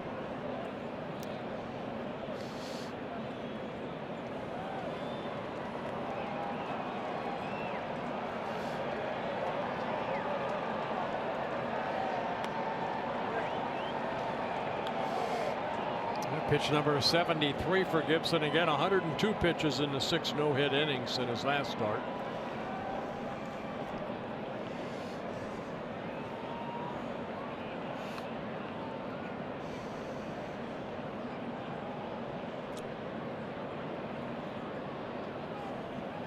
And now a full count. Segura will leave early.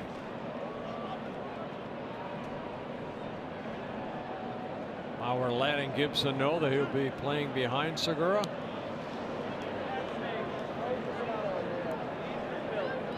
Here they come.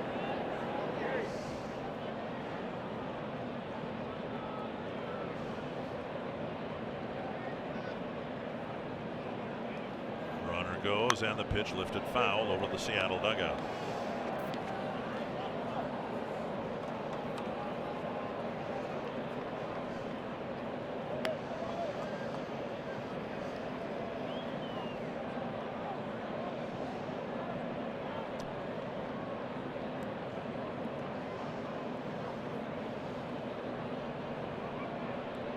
Full count to Robinson Cano. On the ground to Mauer. Gibson covering plenty of time to get Cano, and it's a scoreless fourth. 4 batters faced by Gibson, and it's still 2-0.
North is brought to you by visitbuyfordnow.com and your local Northland Ford dealer today. By Grand Casino, the best stories start here. And by Menards. Save big money at Menards on all your home improvement needs. Byron Buxton will lead off the fourth. He singled his first time up. Twins need to do something to get the crowd into it. They've got a nice crowd here. It's been kind of a flat game, and I can't think of anybody more likely to get the fans buzzed than this guy. And he takes ball 2.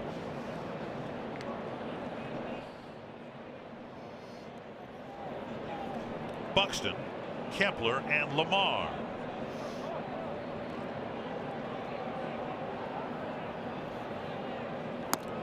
Three and 0.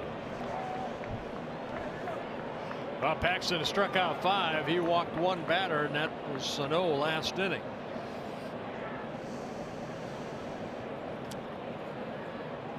And he takes a strike. 3 and 1.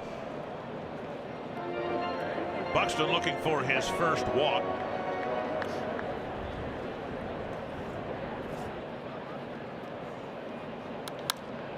Fly ball, center field, coming in as Gordon.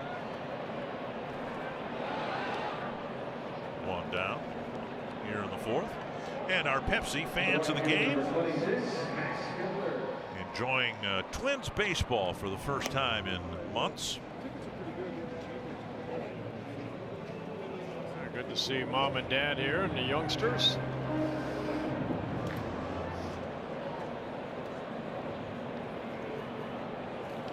That's to left, and Ichiro hardly has to move, makes the catch. You remember the first major league game you ever went to? Yeah, with my dad at Dodger Stadium. Saw Sandy Koufax against Juan Marichal.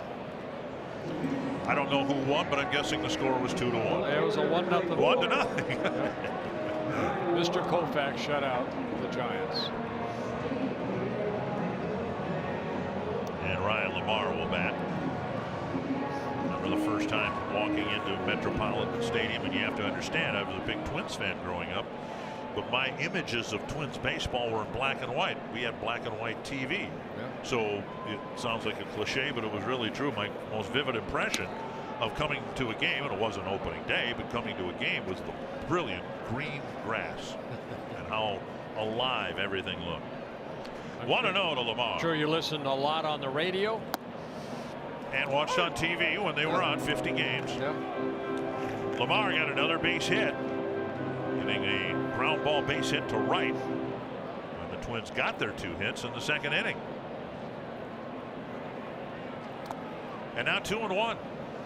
See, I don't remember watching a lot of the Dodgers on TV. It was more on the radio, listening to Vin Scully and Jerry Doggett describe the Dodgers play. Then, you know, Saturday, of course, you had the game of the week. Big swing by Lamar. 2-2. Yeah, I remember that because the game of the week brought me to exotic places like Cincinnati and Pittsburgh. 2-2. Inside, nearly hit him, and Adrianza hoping for a chance here in the 4th inning. Well, one thing Lamar brings with him is a lot of speed. See if he can get a gapper right here.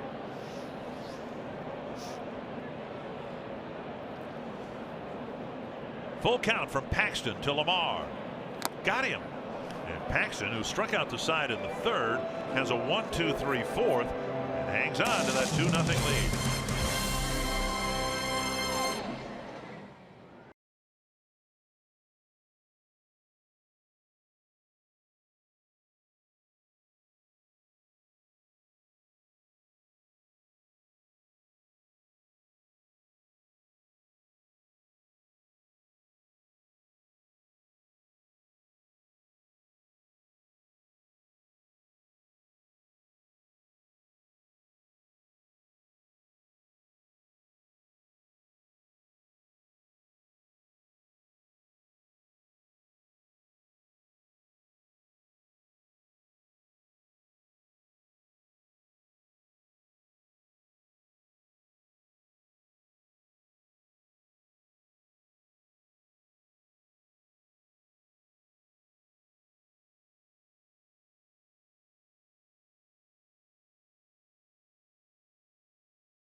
Of Ojibwe and Midwakanton Sioux Native Americans in colorful powwow, Find endless ideas for the perfect getaway at exploreminnesota.com and share your favorites with hashtag #OnlyAnMN. Powwow's a Native American gathering of dance and music, which begin with a grand entry. Men first, then women, filling into a circle attired in regalia. Very colorful.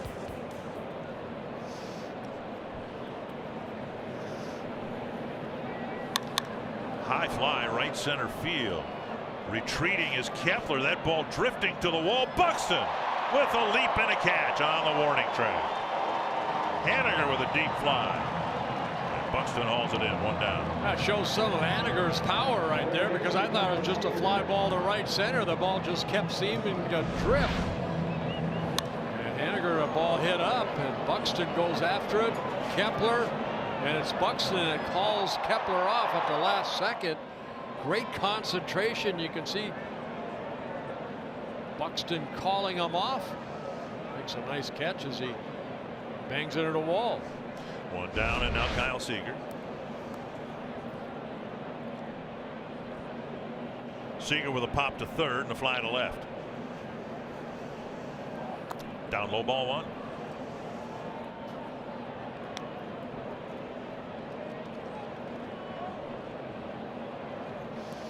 Both starters came into this inning. The 5th inning was 75 pitches. And outside a ball.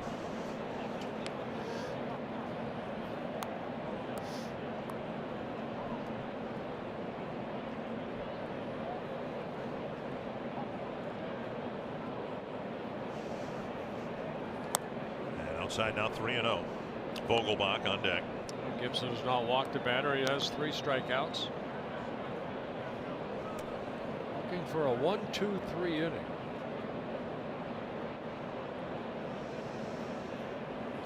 And a 4-pitch walk puts Seager aboard. Byron Buxton, a very popular teammate amongst his teammates. Bug Daddy, obviously his game says enough. What he does out in center field. Electric. He's incredible. Gold Glover. Having that guy out in center field it's a great confidence booster for us. I love to watch him hit a ball in the gap and watch him go. Yeah, it's fun to watch when a ball is hit as high as, say, Haniger hit that ball, how he can cover a lot of ground. We'll have a pitching change with 1 out in the 5th inning. Taylor Rogers will come in to pitch to Vogelbach, who already picked up a couple of hits against the departed Twins starter.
Is an asset for him on the bases, but particularly out in center field. Watch all the ground that he covers here. Well, again, that ball hit high, and you see Buxton covering, what, 108 feet, and then leaping to make that nice catch against the wall.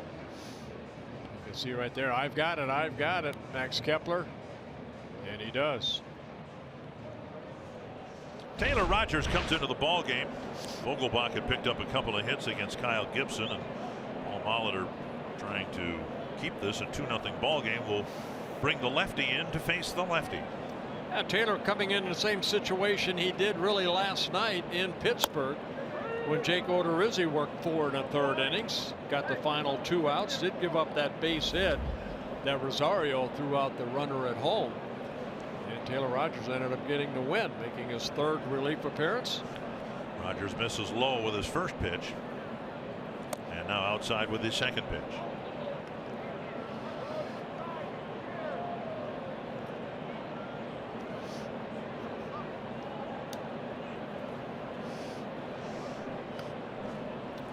Taylor last year 69 relief appearances, 55 2/3 innings.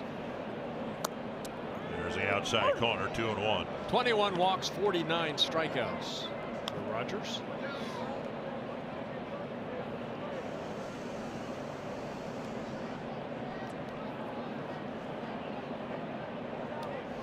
Seager's at first with 1 down.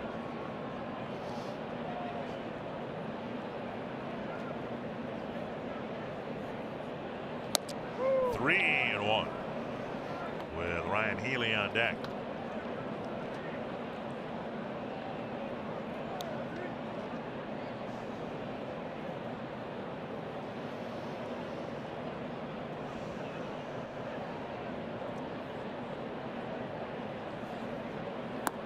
And a walk puts him aboard. So Gibson walks the last man he faces, and now Rogers comes in and walks the first man he faces. And now Healy will come up with 2 on and 1 out.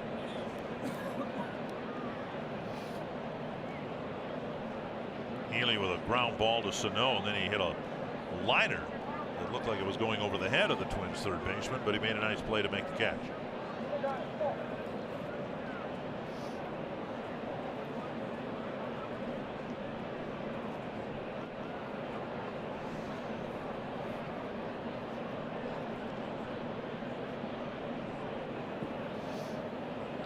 Outside, ball one.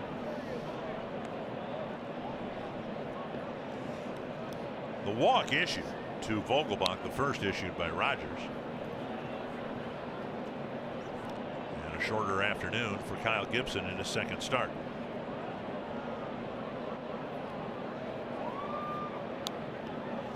See how different pitchers are. Rogers with no sleeves out there, very cold, but didn't like to pitch with sleeves. And a step off. Runner at second base. Of course, it was in last night's ball game that Rogers and Castro got crossed up.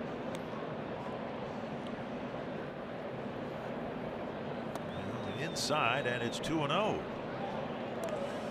You know, normally if you don't feel comfortable with your catch, you have the catcher come out and say, make sure, you know, it's the first sign after 2, but that would be considered a mound visit. 7 pitches for Rogers and only 1 strike. And now a second strike.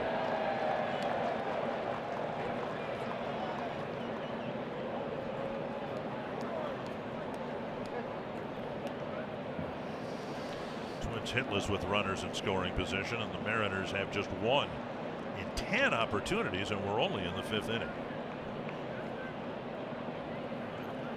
Yep, and now we're going to use a mound visit.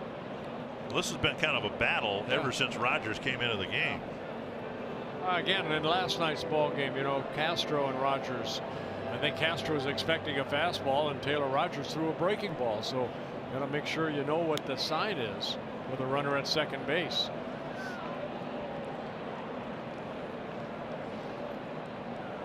Two and one.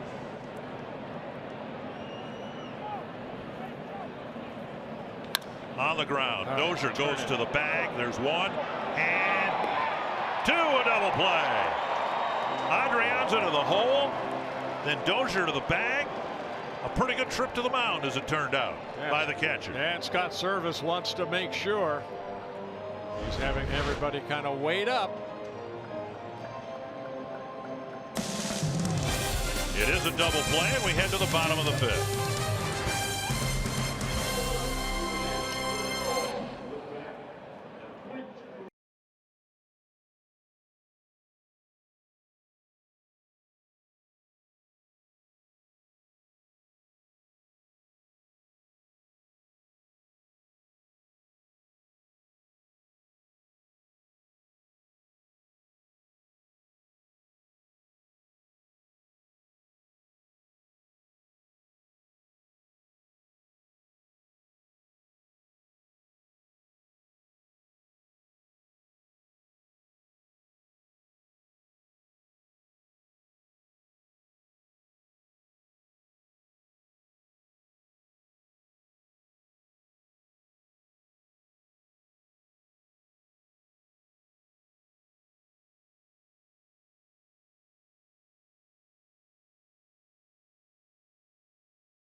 When the seasons collide only one place, that brings your home teams all together, and that, of course, Fox Sports North. 4 teams, 1 month, 1 network.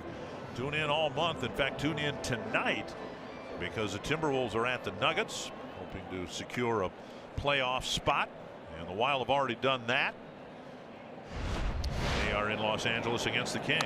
Congratulations. Adrianza to the right field corner, and there to make the catch is Haniger. That might be the hardest hit ball this afternoon against Paxton. Yeah, Adrianza jumping on that first fastball and line out to right field. So Paxton picks up a quick out. Fastball.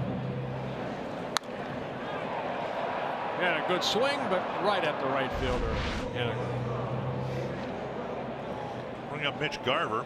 Reached on a Haniger error his first time up. Got as far as third base. And a belt high strike. Garver put together a really good offensive season last year in Rochester. 46 extra base hits and 320 at bats. And 17 of those home runs. 29 doubles, 17 home runs, and then he came to the big leagues and he hit 3 triples. He's got to be the only catcher in baseball history that hit 3 triples before he hit his first big league home run. Fouled away, 1-2. I mentioned on the air before, one thing I like to look at is, and it's just another way of measuring a hitter's potency, if they get 1 extra base hit every 10 at bats. And here was Garver last year, albeit at AAA. 46 extra base hits and 320 at bats. That's really, really good.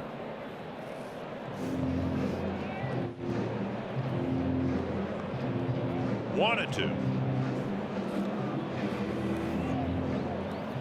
Twins haven't done much against Paxton. He's a really good pitcher. He had a rough first outing against the Indians. They've been able to solve him here. Pulled foul.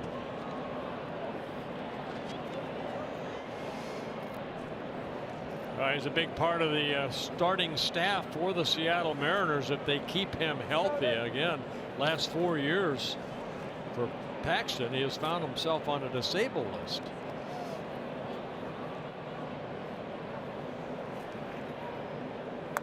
Taken for ball 2.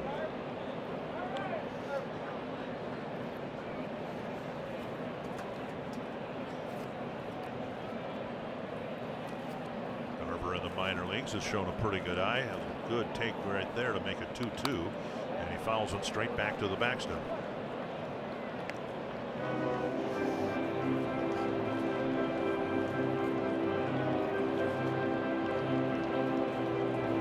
In the minor leagues, about 1 walk for every 6 at bats.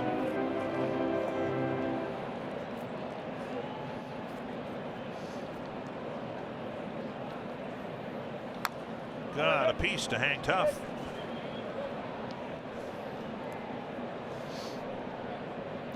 Four 2-strike fouls for Garver. When you're a backup player, you need at bats like this just to get some good swings in. Pitch number 9 coming toward Garver. Fouled it off a leg. And the pitch count climbing now for Paxton. The home plate umpire Bellino will make the mound visit. That won't be charged to the Mariners.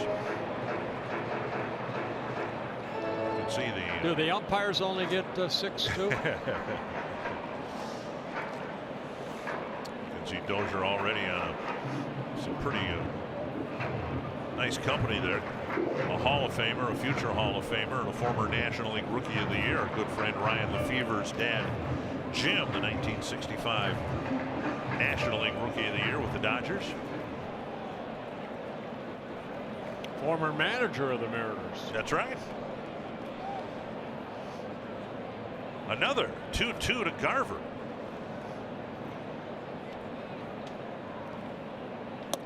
On the outside corner. Yeah, looked like that cut fastball or slider that shaved the outer half of the plate. So strikeout number 7 for Garver. Dozier 0 for 2 in the afternoon, but he started hitting home runs in Baltimore and didn't stop in Pittsburgh. A couple in Baltimore. Actually 3 in Baltimore.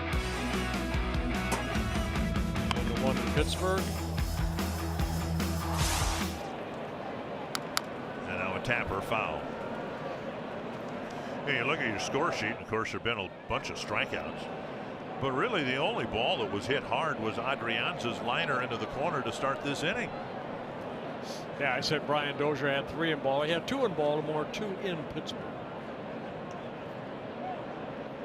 1 strike.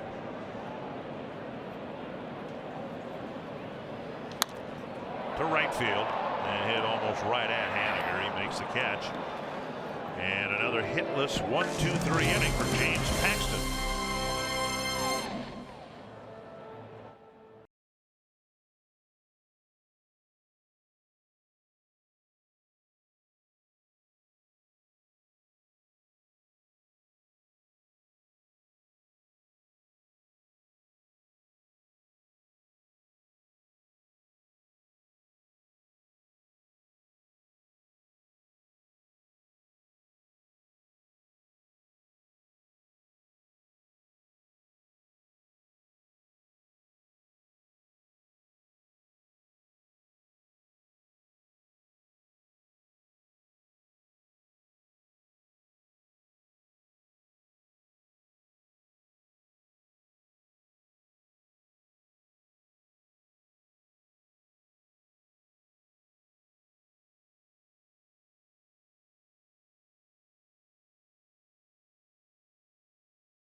Opening day is coming up on Sunday, and the Twins in the series finale against the Mariners. Kids 12 and younger can play interactive games, get free autographs from a Twins player, run the bases after the game, and the first 5,000 kids 12 and younger receive a TC front pocket shirt.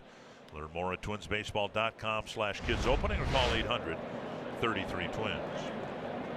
Ichiro Suzuki leading off the 6th against Taylor Rogers. 44 years old, and he threatens to bunt. Sano in on the grass.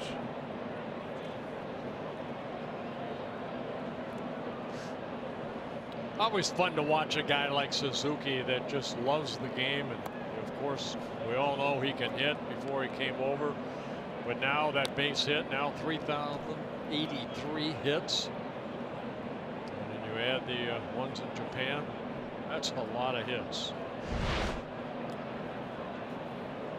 Swing and a miss. When he came over so late by baseball standards, I don't think anybody could have imagined him joining the 3,000 hit club over here. Rookie of the year in 2001, when he also won the MVP that year in his first year in the United States. 2-2. That was the year where the Mariners won 116 ball games.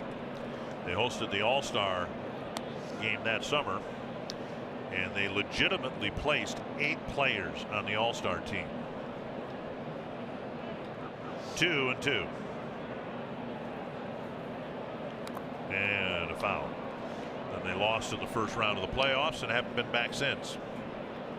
It really is a long drought when you consider that for a good part of the time the American League West was a 4-team division, and the Mariners couldn't find a way to get into the playoffs. 10-time All-Star Suzuki, 10-time Gold Glove winner, future Hall of Famer.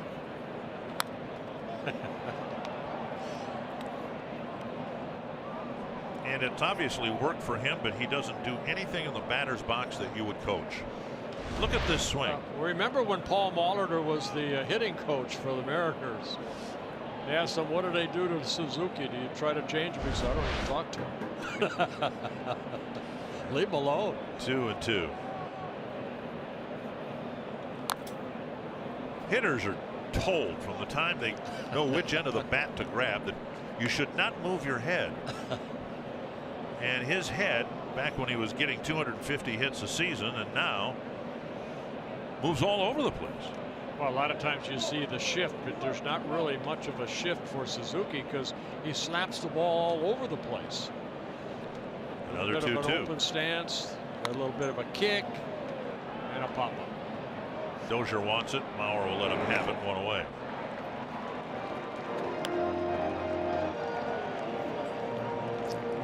You know, Molitor had a challenge when he was a hitting coach in Seattle because he had a lot of veterans. Edgar Martinez was still playing, and Edgar, you know, he had his own thing. Routine, and Brett Boone. It was an interesting year to be a hitting coach in Seattle. Tell you what, I used to love to go out and watch Edgar Martinez go about his batting practice. The routine that he had. I know he's the hitting coach now, but if he could instill what he learned and what he did to these young players of the Mariners. Happy that you're with us for Twins baseball. First game of 81 at Target Field.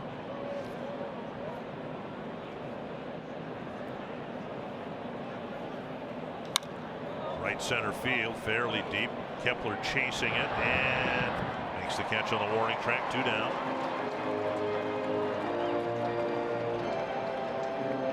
We were talking, I think, last night about bat control and how that might be the next phase or adjustment that hitters will have to make to combat the shift. And we mentioned Paul Molitor and what a great bat control artist he was. Well, Edgar Martinez was that type of hitter too. And I hope this is the year that he gets into the Hall of Fame. I was going to say, he has Hall of Fame numbers. Here's D. Gordon. And there is strike 1.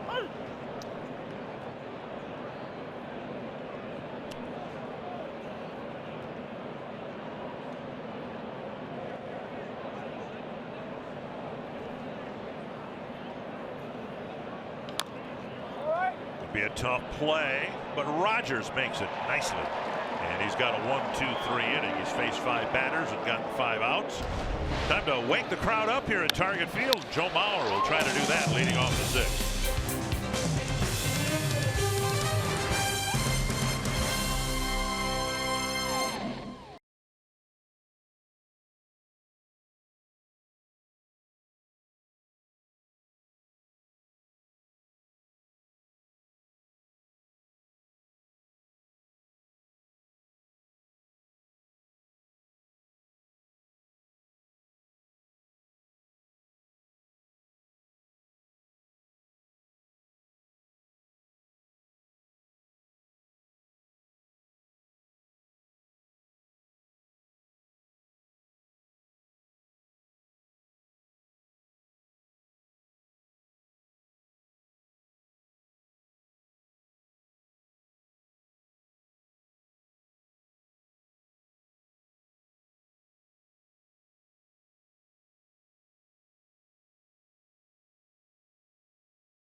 The Twins haven't been able to handle James Paxton.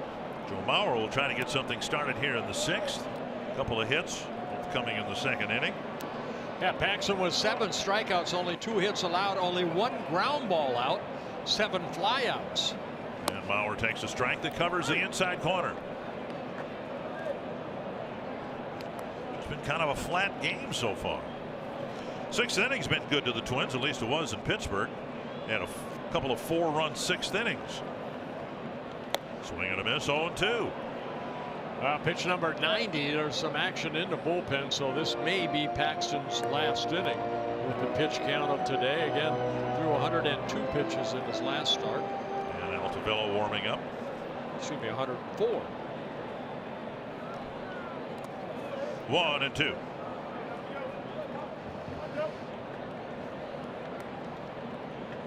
Mauer, Sano, and Grossman here in the sixth. Twins have a lot of left-handed pop on their bench. Castro, Rosario, Morrison, switch hitter Escobar. Outside, 2-2.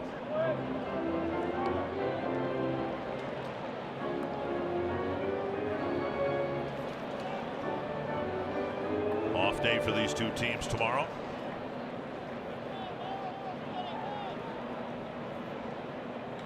On the ground and a base hit. And Mauer starts the sixth with just the third Twins hit of the day. A good piece of hitting by a veteran hitter like Joe Mauer.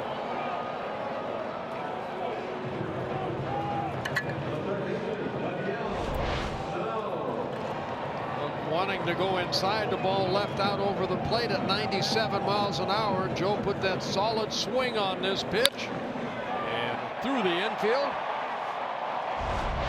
First hit for the Twins since the second inning. Here is Sano.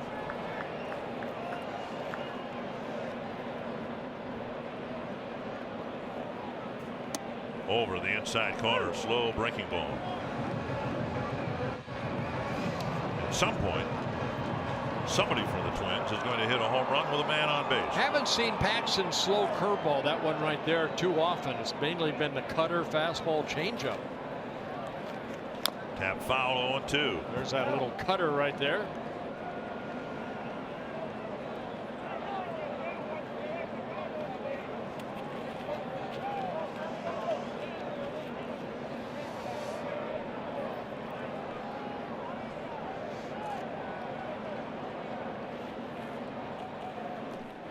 Two strikes to Miguel Sano.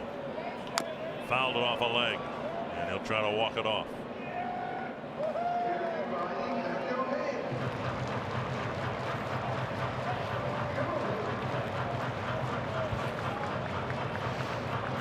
That cutter that he throws almost like a slider, trying to throw that down and in underneath that right-hander swing.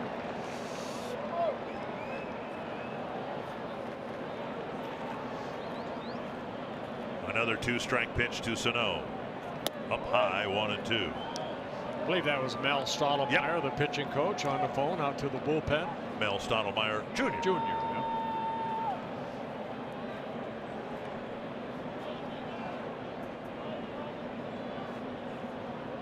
A high fly to deep left field, and we have a tie game.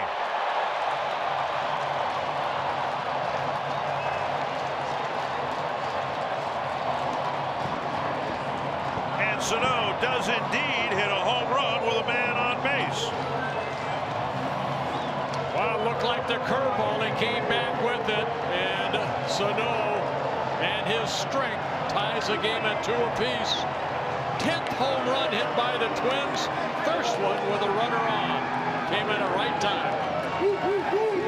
Can imagine what Paxton muttered into his glove after giving up the home run. He's watching the manager come out to take him out of the ball game. Sailing along through 5, and you make one mistake and it's a tie game. And Paxton will leave. A very good outing for the lefty, but he will not get the win nor the loss thanks to the Sano home run.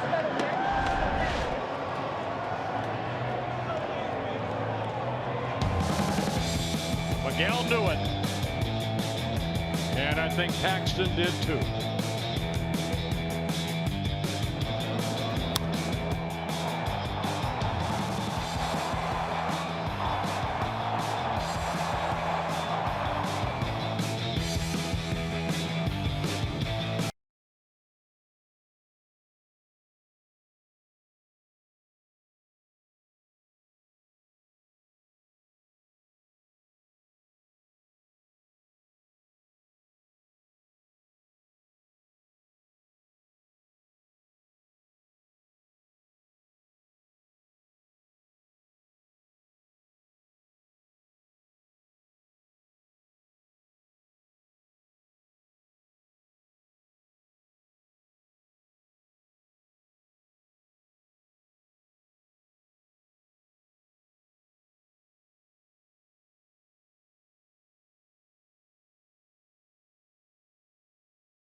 Back that the Mariners scored right away.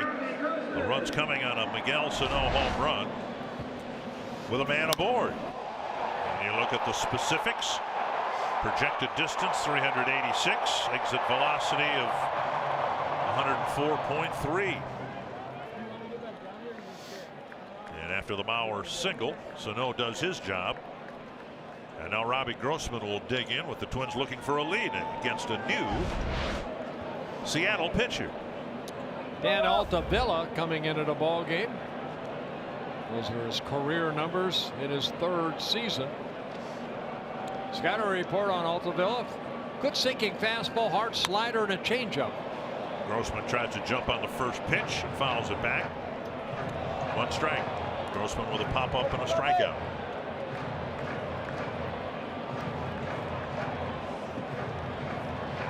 .41 ball games for the Mariners last year.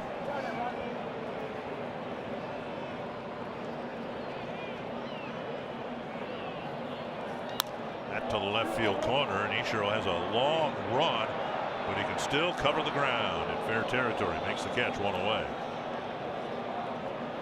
Byron Buxton will hit with 1 out. Let's go to Marty Gellner. Well, guys, Byron Buxton really squared up 2 baseballs very well in Pittsburgh. Sharp line drives to left field, and both times the baseballs were caught. One time it was a snow cone catch. But Buxton this morning when I was talking to him said that in previous years he would have been really disappointed, even mad, because those 2 did not show up in the box score. He said he was so results oriented because he thought that's what success was. But he said now, I'm really happy with those at-bats. Yeah, I wish they were hits, but I realize I hit them hard, I squared up, I hit those sharply, and I know there is a lot of value in that, even though they did not show up in the final box score. Well, thank you, Marty. And he can owe a lot of that newfound attitude to his hitting coach, James Rowson. When we would ask James about a year ago, about Buxton and the futility that we saw at the plate, and James said, we're constantly reminding Byron, don't worry about the results. It's the process. Seeing pitches and looking at it in the long term rather than cutting your season up into a season 1 at bat at a time. Sometimes it's easier for a hitting coach to say that. I know Tom Bernansky probably said the same thing, but it's the pressure that you put on yourself as a player. You want to produce. You're the #1 pick. You expect more out of yourself, and it does take time. 2 down now with Altavilla getting the job done, and that'll bring up Kepler. Yeah, big slider right there by Altavilla, picks up a strikeout. The ball out of the strike zone. See where it started and where it ended up, but Byron not a very good swing right there. And now Kepler, a fly to center and a fly to left.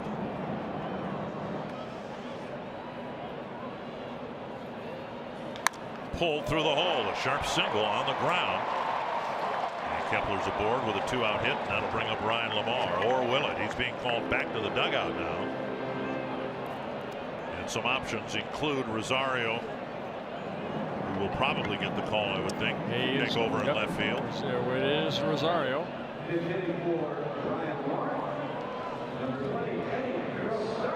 Rosario getting the starting assignment off with Paxton on the mound. Rosario may have turned the game around last night with a key defensive play when the game was leaning heavily the other way. Yeah, the Pirates were up 3-1. Just going to the 5th inning. He came up with a great play, and then the next inning, Twins scored 4 runs. Still don't quite understand why he was ruled safe there, but he was eventually ruled safe. Then Sano followed and drove him in with a sharp single to left center. Rosario takes up and away. Ball 1.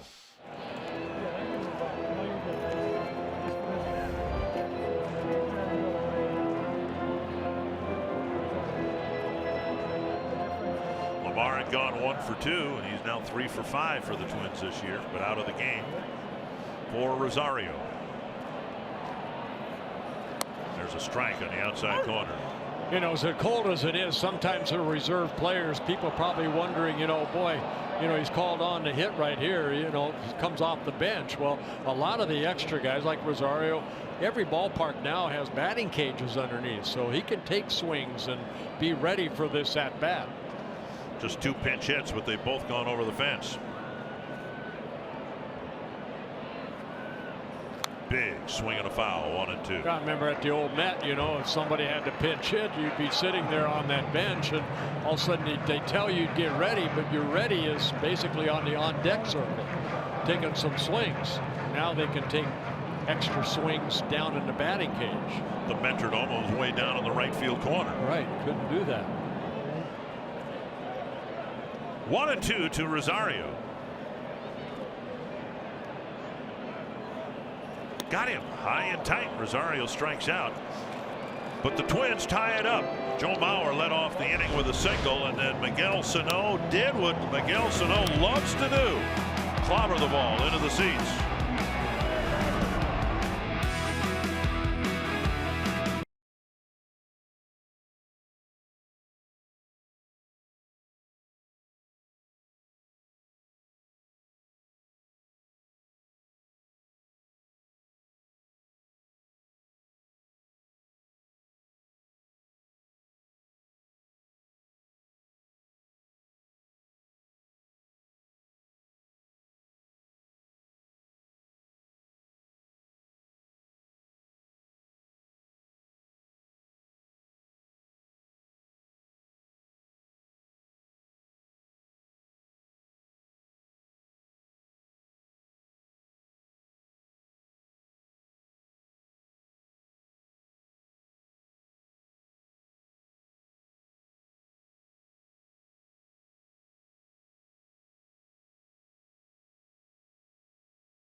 With us tonight here on Fox Sports North, because Minnesota is heading out west. It's the Timberwolves doing battle with the Nuggets at 9 o'clock on Fox Sports North. And on Fox Sports North Plus, that's where you can see the Wild and the Kings battling it out from Los Angeles. We'll see you back here tonight. Exciting time of the year. It's always my favorite time of the year. Back in my early days of doing Twins games, because we would do Twins games one night, North Star playoff games the next. It was a lot of fun. Ryan Presley in the ball game to pitch to the Mariners in the 7th. Yeah, Ryan just making his 2nd relief appearance. Those are his career numbers. Hard throwing right-hander, good curveball, and occasional changeup. Segura to lead things off. There's a good curveball right there, just called. Is that low? Segura, Cano, and Haniger in the Seattle 7th.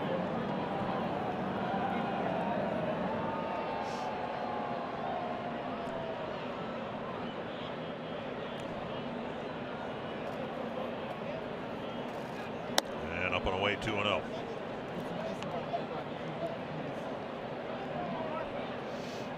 Segura with a couple of hits. He's also reached on a fielder's choice.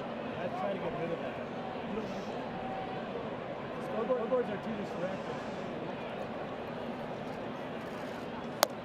And Presley with that looked like a slider right there. Fastball situation, just kind of cutter, slider. 89 miles per hour. We've seen mid-90s velocity with a fastball. Yeah, good location. Nice pitch. 2-1.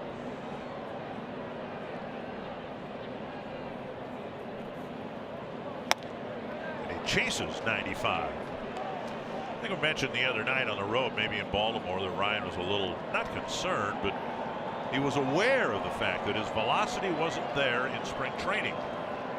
And concluded that once the regular season started, he would find that extra couple miles per hour, and he has. Breaking ball, and he got a piece of it. Segura lucky to not strike out on that pitch. Yeah, Ryan's always had starter type stuff. The good fastball, this the curveball that just Segura just fouled off and saw the slider. A lot of times a reliever comes in, he has maybe 2 pitches that he relies on. Ryan has 4. Breaking ball. See the hard break of that curveball. That's kind of the way Boston Red Sox looked at him when he was in their system as a starter mainly in the minor leagues. And since he's come to the big leagues, just used out of the bullpen. That kid is decked out. The snowmobile's missing. There you go, young man. You were here by circle. Full count to Segura.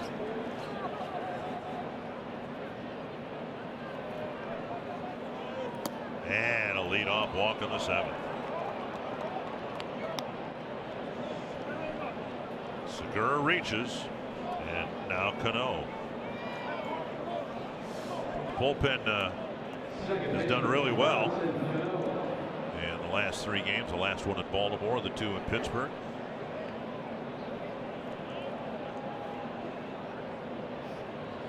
And now Cano, who's been held hitless here, came into the game 9 for 18, and he's yet to get a ball out of the infield.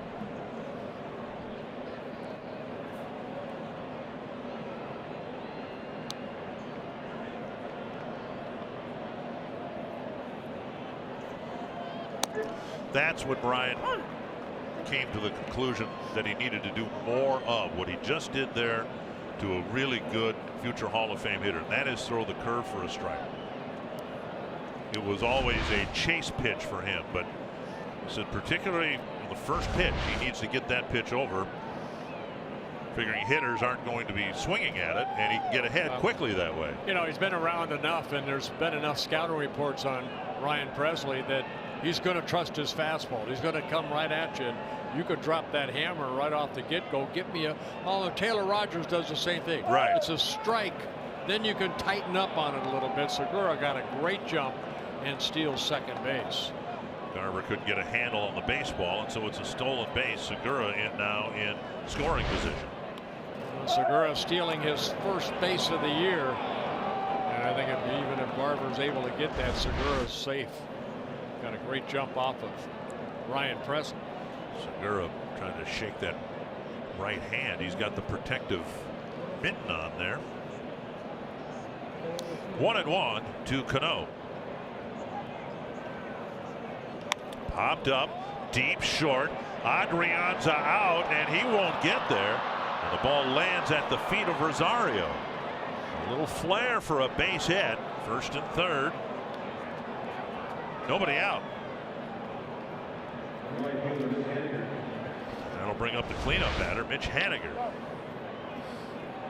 Kind of just a little pop-up. We saw it earlier in the ball game when Buxton got that base hit. And the man lands in no man's land.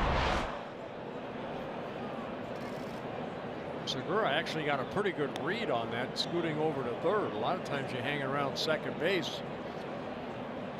He's over at third, runners at the corners. If not for the stolen base, they might have had a forced play at second base, but first and third, nobody out, and now Haniger foul back. Strike 1. Haniger reached on a fielder's choice, got credit for a first inning run batted in, reached on an Adrianza error in the third, then hit a fly ball to Buxton in right center field. Playing the infield back, they'll give up a run to get a double play here if Haniger hits it on the ground. Strike call. Now Ryan Presley thinking strikeout.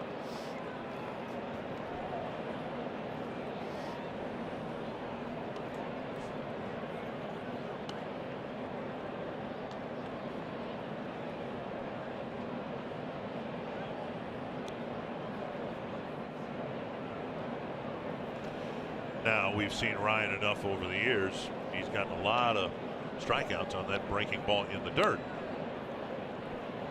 A little pressure on the catcher to make sure he's going to block it. You have to trust your catcher. If he does throw that pitch, that Garver will block it. Foul back. Fastball, 96 miles per hour. You needn't worry about the batter. If it's in the dirt, you don't catch it cleanly. First base is occupied. If you do get a swing and a miss, it's strike three. But you'd like to keep the runners in place, particularly the runner at first, because the double play would still be in order.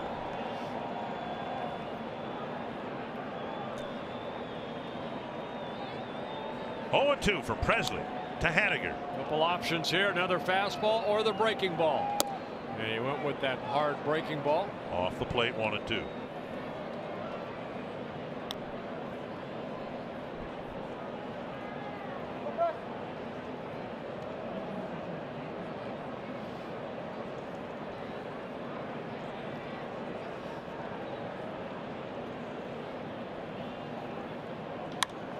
Fly ball to right.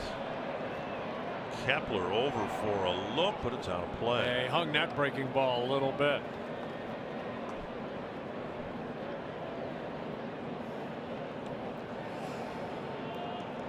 You're thinking strikeout right here. You're not going to get a strikeout with that pitch right there. Ooh. Leaving a pitch there still brings a grimace to your face. Yes, it does. Did that many times. 1-2. A battle between Presley and Haniger. Way out in front. Boy, just watching right here. If you can throw that fastball in for a strike, I think you've got him right here. Haniger right there. Last couple. He missed that one. Last one was a pretty good fast or breaking ball down and away.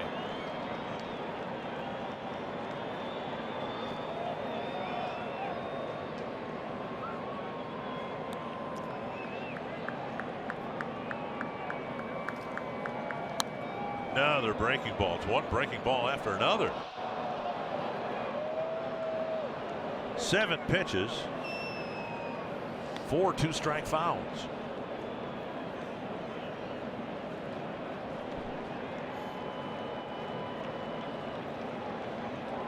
You have to remember, stay aggressive sometimes with that fastball inside.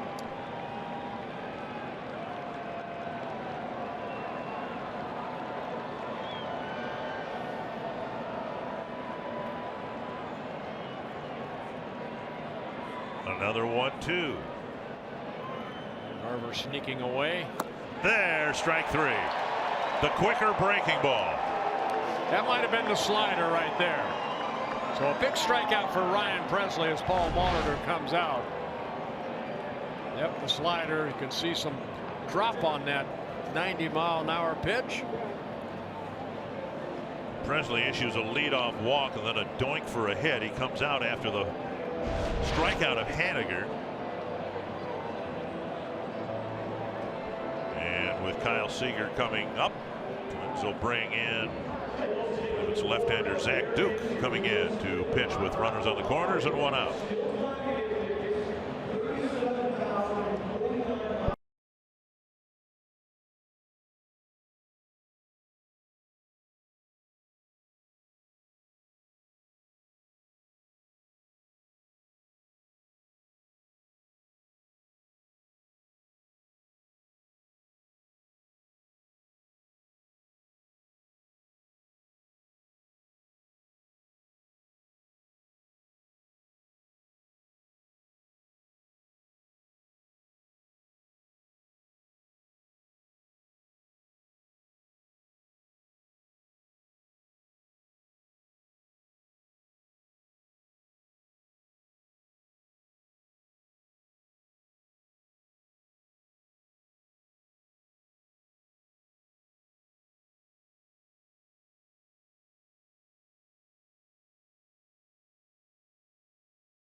gift base hit. Join the Twins season ticket holder family today. Season ticket holders get the best seats at the best price and automatically become part of the Sweet Spot Rewards program. You can learn more at twinsbaseball.com/season tickets or call 800-33-TWINS. Well, let's see if Zach Duke can pick up Ryan Presley here. Cano a little late reclaiming first base coming out of the dugout. Duke's faced 2 left-handed batters. He's struck out 1 and walked the other. Now Duke has worked an inning and 2/3. He has 6 strikeouts. Infield in with Seager at the plate. And Garver has to dig the first pitch out of the dirt. Zach Duke, 34 years old. This is his 14th season in the major leagues. Signed a 1-year contract back in December by the Twins. 1-0 to Seager. And down the middle, a strike. Yeah, Duke will give a little bit of that crossfire. He'll drop down from time to time with a breaking ball and fastball. Give you different angles.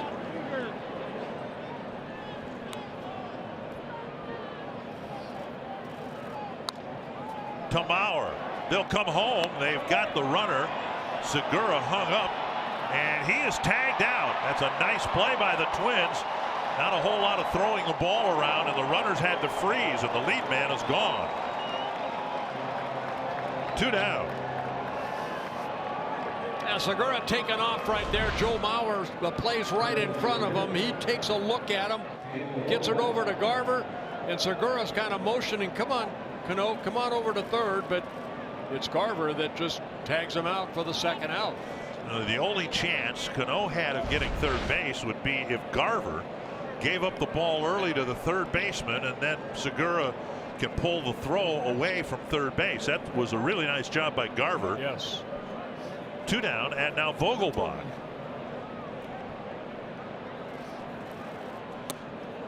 Just off the outside corner, ball 1. Duke got a big out there with Seager at the plate.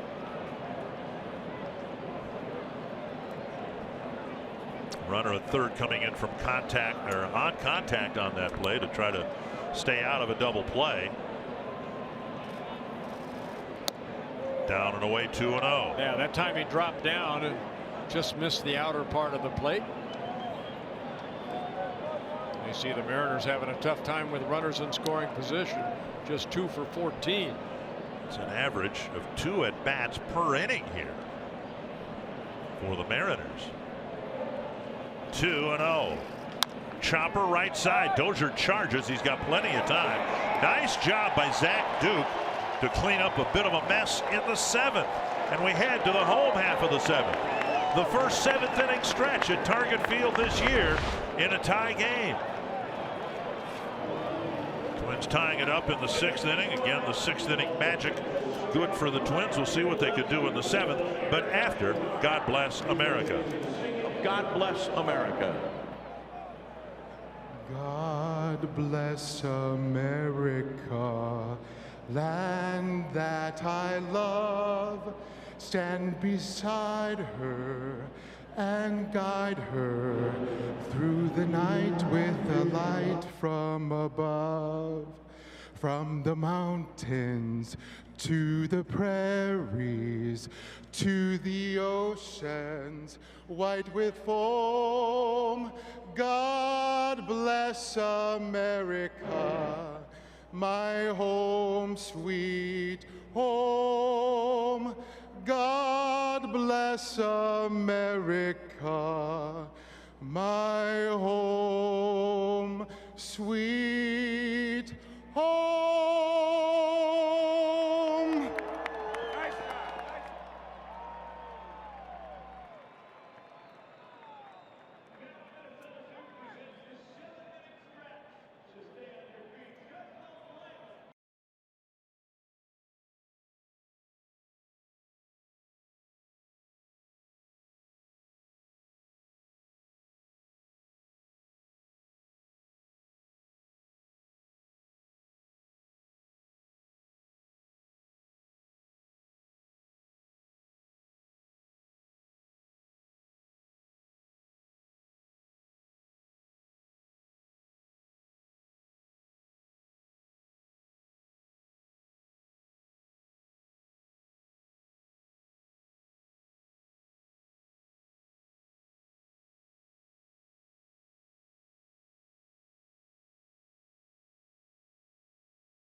A tie game. Well, the Seattle Mariners, they scored early. 2 runs, 1 earned. An errant throw by Sano scored a run. Vogelbach knocking in the 2nd run in the 1st inning. But the Twins, you know, able to work out of it. James Paxton, 5+ innings, was on his game. He made 1 mistake right there to Miguel Sano.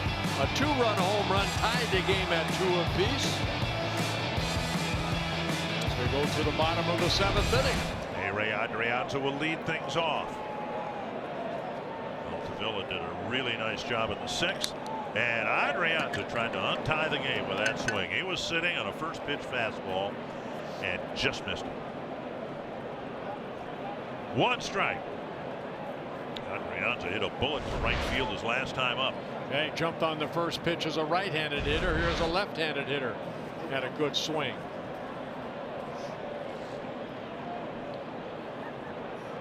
Foul back 0-2.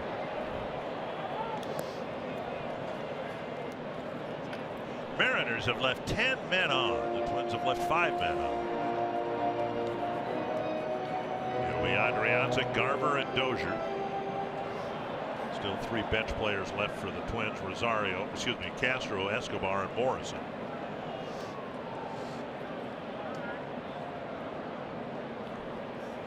Man, high fastball gets a swing and a miss, and Adrianza's gone on 3 pitches. Altavilla picks up his 3rd strikeout.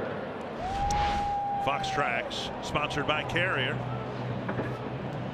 Belt high fastball. Here is Garver, 0 for 2. He reached on a Haniger error in the 3rd.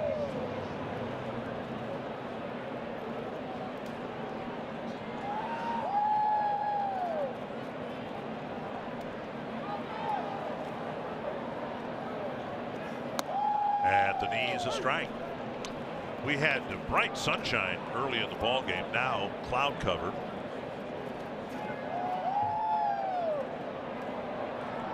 And temperatures climbing to the upper 30s. On the outside corner, 0-2. Oh, good slider right there. Get ahead in the count.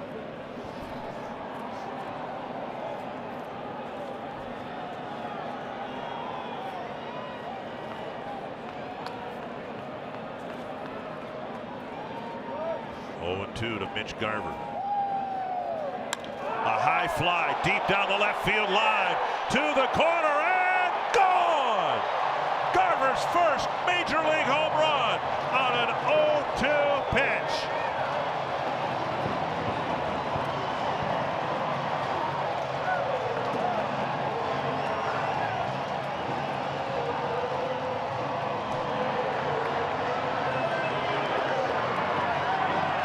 Congratulations to Mitch Garver on his first major league home run. Puts the Twins up by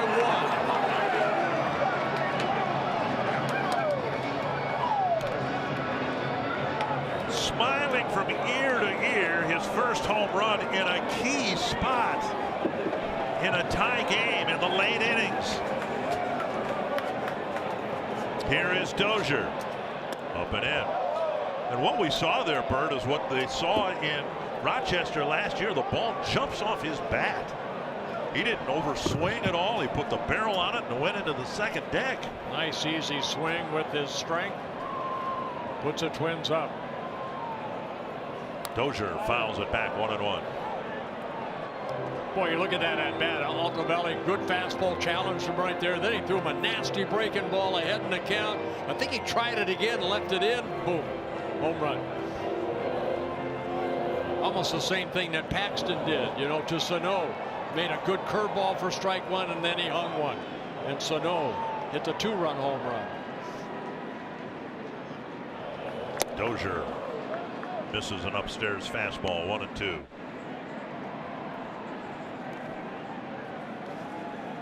Two home runs for the Twins today, 11 on the year.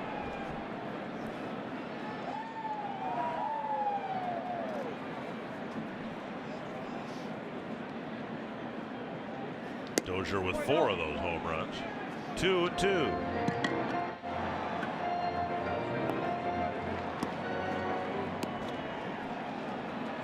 Mauer on deck.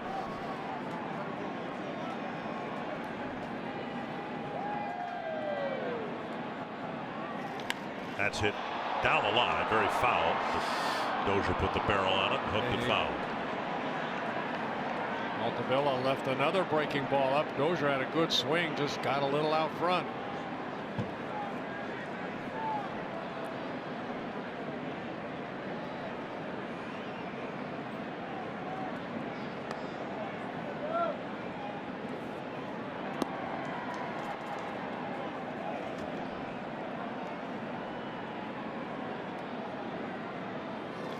That's to right, and it'll die in short right field for a base hit.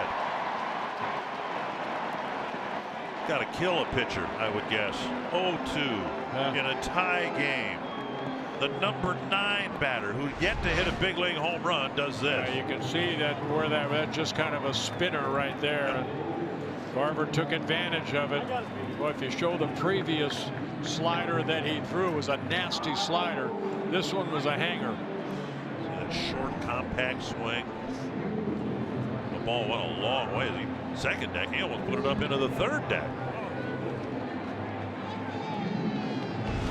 And Altavilla comes out trailing, leaving a man on base with 1 out. Twins looking for more in the 7th.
Now Mark Zimchinski comes in to pitch to Joe Mauer.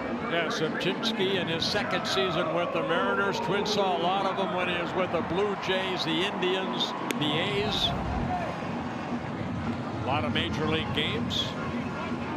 Mark going lefty. Fastball, slider, changeup. 32-year-old. Mauer started the 2-run 6th with a leadoff single. He had quite a battle going with Paxton. Ended up grounding a single to left field, and then Sano followed with the home run. Now Garver's home run has given the Twins their first lead here this afternoon.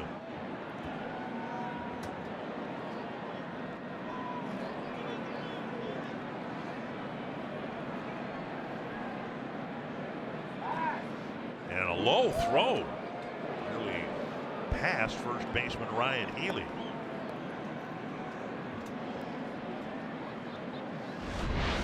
Trying to keep Brian Dozier close, and Healy has to come off the bag. You know, you spend the offseason, at least a lot of us do, picking apart numbers and trying to come up with observations, if you will, encouragement. And to me, the most encouraging thing that we saw from Joe, we talk about the batting average. He hit .308 against lefties last year. Tries to bunt, thinks about it anyway. Not a bad try right there. I mean, with the third baseman playing back and Seager, try to drop it down. Or last year hit left-handers better than right-handers. We hadn't seen that for a number of years. You know what? He hangs in there so tough. .289 lifetime, but what we saw prior to last year was a big gap, a spreading gap between righties and lefties. Down and in and a ball.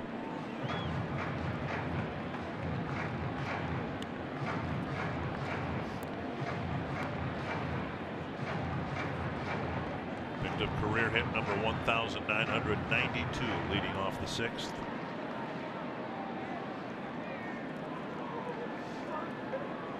Twins have a nice home stand here. Hopefully Joe will get that 2,000 plus on this home stand.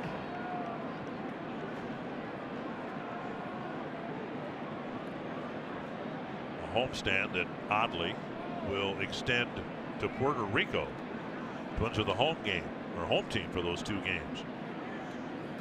Bauer takes down and in 2-1. Sipchinski usually a guy that comes in and only faces a couple batters. Last year 64 relief appearances. He worked only 31 1/3 innings. In those 31 1/3 innings he had 20 walks, 25 strikeouts. So he can be erratic.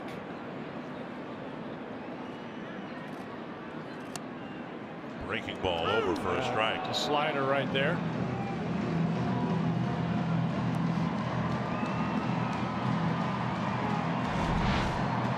Some people call this a cutter. That's a slider. Same thing. Sano on deck. Bauer trying to set things up for a bigger inning here. One in, one on, one out.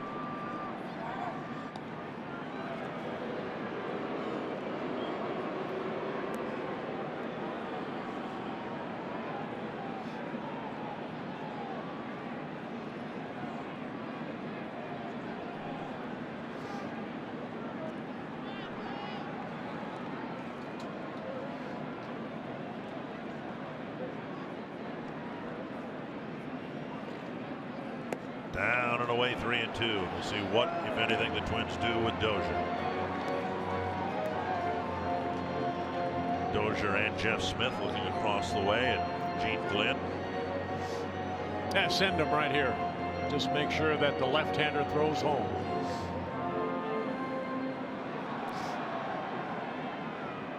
Twins with a 1-run lead.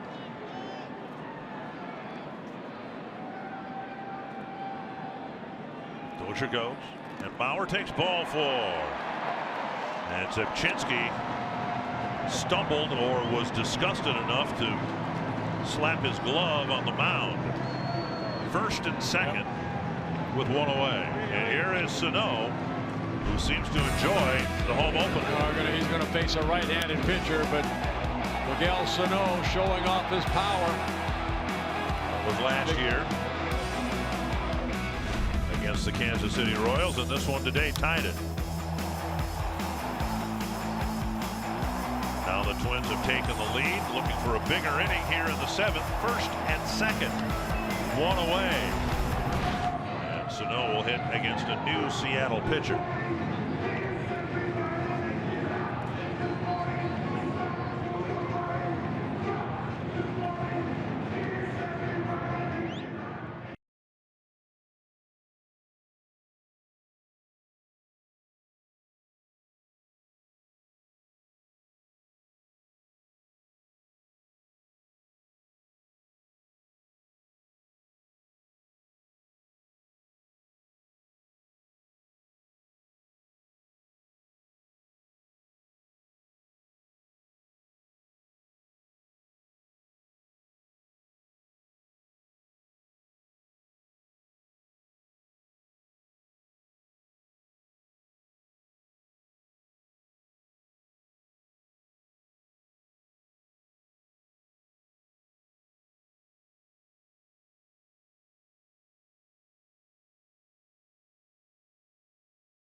Bottom of the 7th inning. This copyrighted telecast presented by authority of the Minnesota Twins and may not be reproduced or retransmitted in any form. And the accounts and descriptions of this game may not be disseminated without the express written consent of the Minnesota Twins, LLC. Vincent coming in for the Mariners.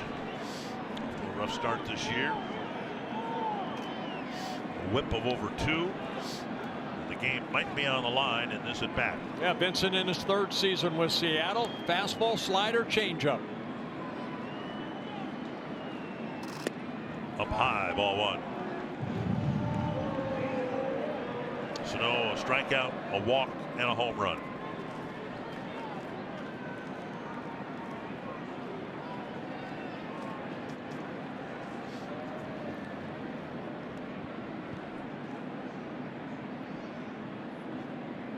Big swing and a miss, 1-1. Yeah, Vincent not an overpowering pitcher. That pitch at 88. He has that slider and changeup. Came up with the Padres back in 2012.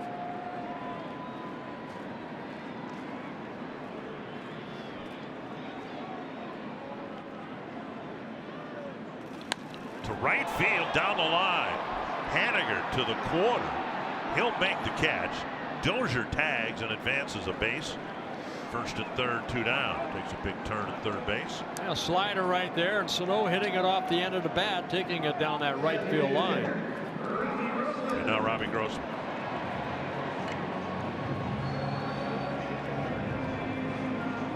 Grossman 0 for 3 in his first start.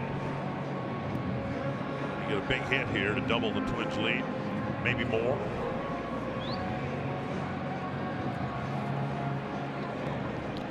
Grossman has popped up, struck out, and hit a fly ball to left.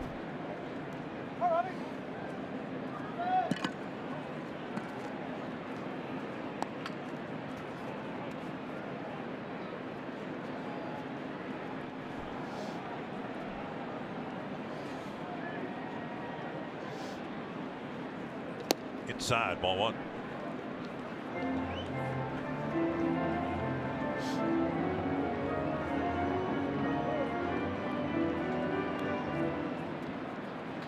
Vincent last year 64 2/3 innings, 69 relief appearances, walked only 13 batters, so pretty good control. Short right. And coming in to make the catch is Haniger. Mitch Garver hit his first major league home run in the bottom of the 7th. And it put the Twins up 3-2.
#1 selling brand in the Twin Cities. 3-2 the Twins in front. Mitch Garver hoping to catch a Twins win. And if it finished 3-2, he'd feel awfully good about things tonight. Addison Reed will come in and try to protect the 1-run lead in the 8th. You know what, the way they kind of drew it up during the wintertime, getting Reed and then Rodney and then adding Duke so far, maybe this is the way we're going to see it. You know, Duke came in, worked out of that tough situation. Here, Addison Reed, hopefully we'll get the 8th inning, open an opportunity for Fernando Rodney to get to save. But for Addison Reed, his job, get 3 outs as best he can. Here we go again. And Fernando Rodney's looking at the snow and going, dinner. It's following me. Reed, of course, good fastball slider. I didn't see it last night, but that was one of the more humorous things I've seen. Fernando Rodney's 41 years old. Last night in Pittsburgh, while he was pitching, was eating snowflakes. Here's Ryan Healy.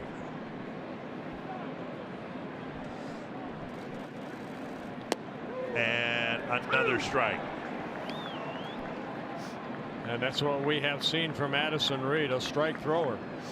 He worked an inning in last night's win over the Pirates through 18 pitches, 12 for strikes. Had a strikeout in the 18 pitches.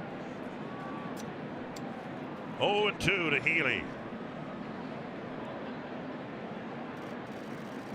Got him. High heat and a quick strikeout of Ryan Healy.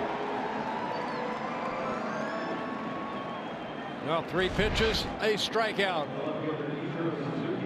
For Reed, his 5th strikeout in 4 2/3 innings. High fastball. Healy could not lay off. And now Ichiro Suzuki. Really good numbers for the bullpen. It was an area of concern going into the offseason. The Twins addressed it with good early results. Right on the outside corner. Perfect pitch.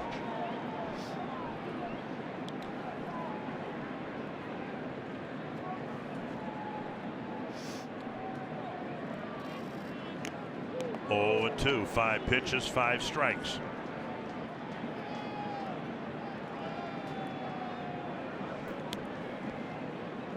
You saw Reed do this at Baltimore. Just come in and be an Iron Mike. Just keep throwing strikes. Breaking ball off the glove of Reed to Dozier to first. Got him. A close play, but Ichiro is clipped at first base. We'll see if the Mariners challenge it. They're going to call back Freitas and apparently not even look at the play. Well, it looks like bang play. Up the middle. Reed knocked it down, allowed Dozier to get in front of it, and then on the run make a nice quick throw over to Mauer on a bang out. Yep, second out. Close. 2 down.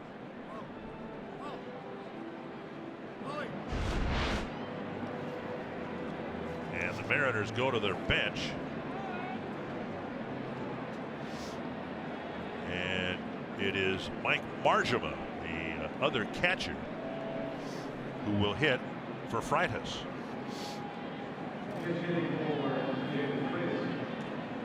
Number 10.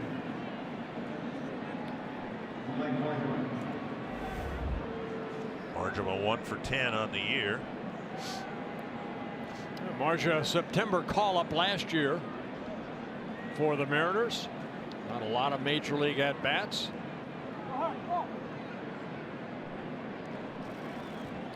Down and away, ball 1. First misfire by Reed.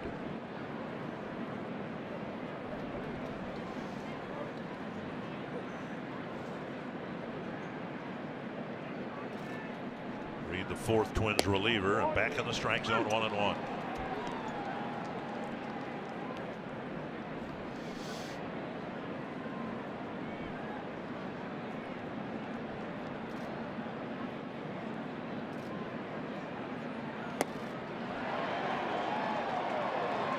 One and 2.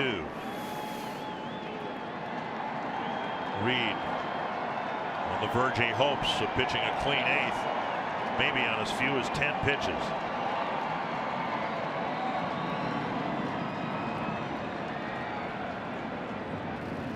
Got him. You can't pitch any better than Addison Reed did in the 8th inning. 2 down or 3 down. And we head to the bottom of the 8th with the Twins up 3-2.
Coming up after the final out, as always, we will bring you Twins Live, presented by CenturyLink. And tonight at our post-game show, we'll look at the tie-breaking home run, the first home run of Mitch Garver's career, and also the bomb that set it up, Miguel Sano's 2-run homer the inning before. Plus, we'll hear from Paul Molitor and take you inside the clubhouse. That's all coming up next on Twins Live, guys.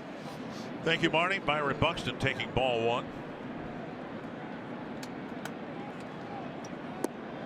And now ball 2. Corner infielders pinched, as you might expect. Buxton essentially a leadoff man here in the 8th inning. Let's see if Twins can add a run or 2 here to their 1-run lead. Get the speedy Buxton on. Bouncer to short. Segura fires on the run. Wow. And Buxton retired 1 away. Oh, you just see how quick he is. Segura can't make that play any better than he did right there. It's just a ground ball to short, and it's a bang-bang play at first. Segura has to come in. He knows who's running. I got to get something on this. And look where Buxton's right there.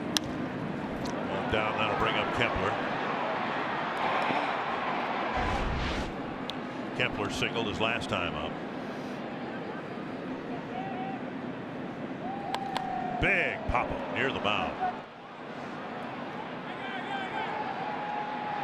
And Seager stays with it. 2 down. Take a look at CenturyLink. What's next? A day off tomorrow. Then right-hander Mike Leake going for Seattle. And Jose Barrios will somehow try to match what he did last Sunday in Baltimore. Yeah, a 3-hit shutout for Barrios. Mike Leake coming over from the Cincinnati Reds, I believe. Here is Eddie Rosario.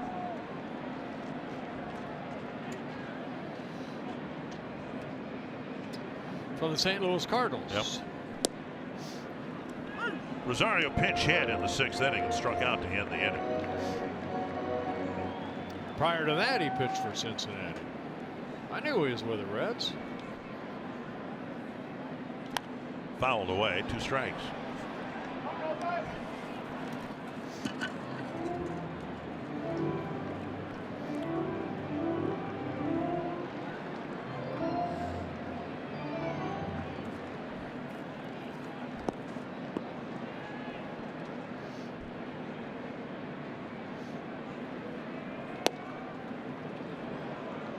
A little bit low.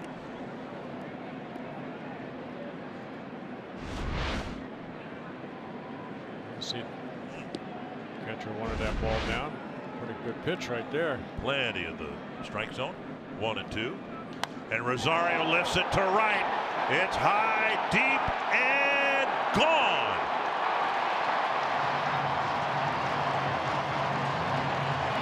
And again, the Twins take advantage of a break involving Rosario.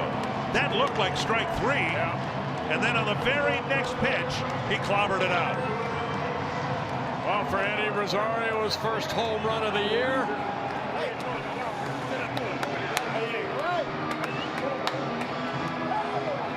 And it's a 4-2 ball game. All 4 runs today, scoring on home runs. And now here is Adrianza.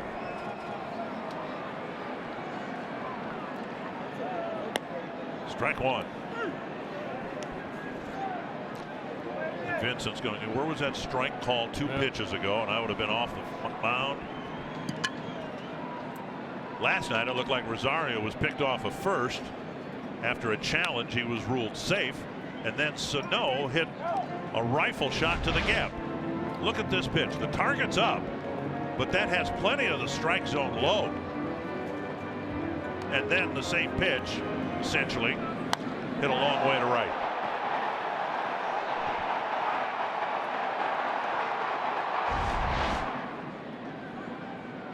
Adrianza takes up.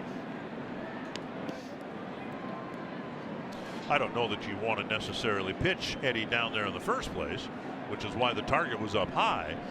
Well, it looked like they wanted it above, you know, the belt, but both of them down in the zone. And Adrianza cuts through a high fastball.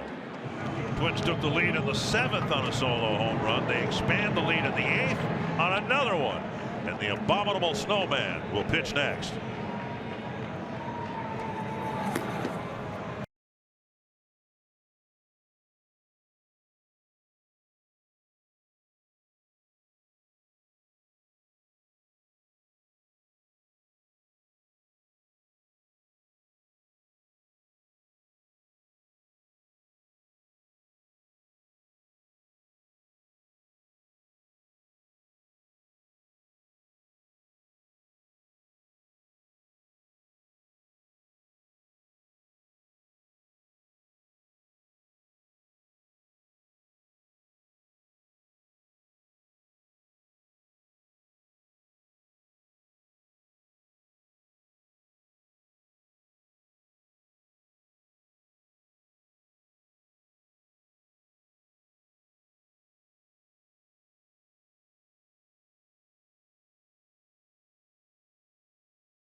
It's huge, Dick. Target Field's become a top choice for families in Twins territory, celebrating birthdays, anniversaries, bachelor, bachelorette parties, family celebrations of any type. You can schedule your special event in a fully catered Target Field hospitality space available for groups of 16 to 250 plus. Learn more at twinsbaseball.com/groups or call 800-33-TWINS. Yeah, it was great that Garver hit the home run to give them the lead, but Rosario's home run now as a closer or a reliever, you know, you have a little bit of a cushion now, and Fernando Rodney hopefully can get the save. It's his first save opportunity in a Twins uniform. And he will have to face the top of the Seattle lineup. Guys like Gordon, Segura, and Cano. You'd like to think he'd face just those 3 guys, but yeah, the lead's been doubled, so we'll see how it plays out here in the top of the 9th. Yeah, Rodney making his 3rd appearance, an inning and 2/3 so far, just 1 run, and that was the Jones home run in Baltimore. Gordon singled and scored very early today.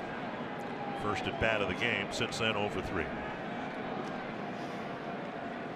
And Fernando Rodney, 41 years old. Fastball, very, very good changeup, occasional breaking ball. 300 career saves. Career that started with the Tigers back in 2002. Fastball down and in.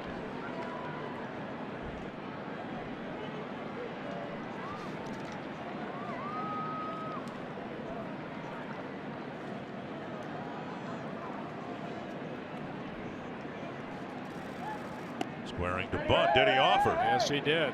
Oh boy. The bench called for a quick appeal. Third base umpire Phil Cuzzy said he didn't go. Sure looked like Gordon kind of stuck his bat out there. Take a look right here. Does he jab at it? Very close. Yeah, very close. Rodney, former Mariner, 2014 and 15.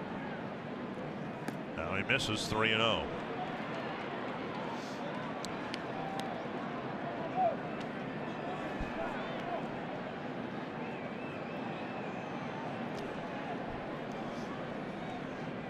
Find a way to come all the way back. Make Gordon swing the bat. No free passes here. Missed inside. A 4-pitch walk puts him at first base. Now, instead of a possible bunt in a 1-run game, Rodney can go after Segura, hopefully get back in the strike zone. And for that matter, Gordon, if he wants to steal second, it's not going to be as impactful as it would be in a 1-run game.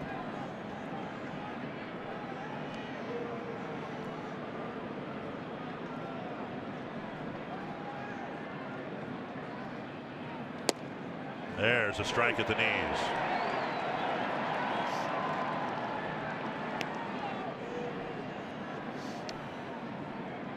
He's pitched in all levels of postseason play.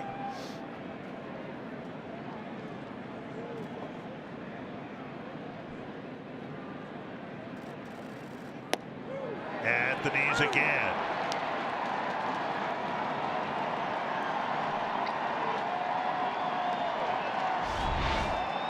Straight over the top. Good fastball at 94. Back-to-back fastballs.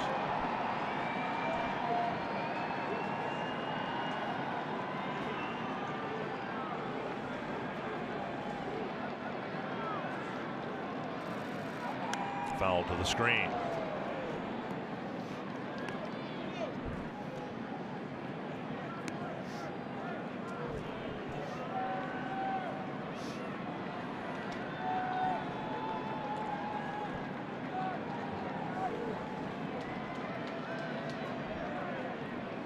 Two strikes to Segura.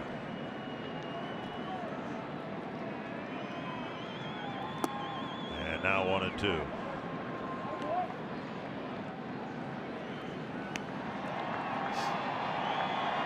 Rodney last year, Arizona Diamondbacks, 39 saves in 61 relief appearances.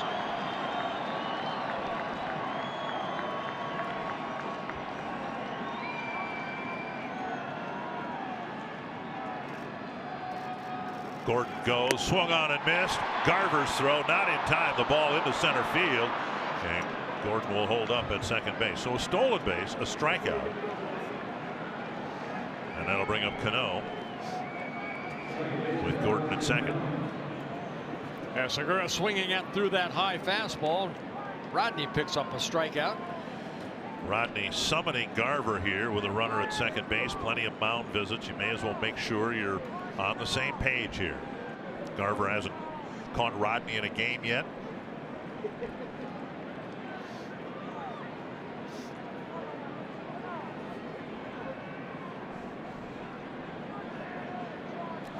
Cano singled his last time up. Didn't hit it well. He got jammed and just doinked one into left field. But already his 10th hit of the young season.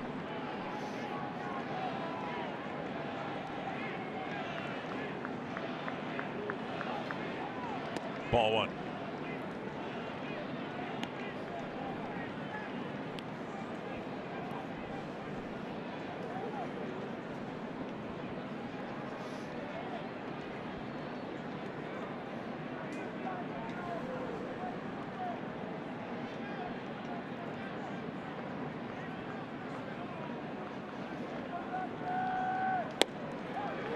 .94 that covers the inside corner, 1-1.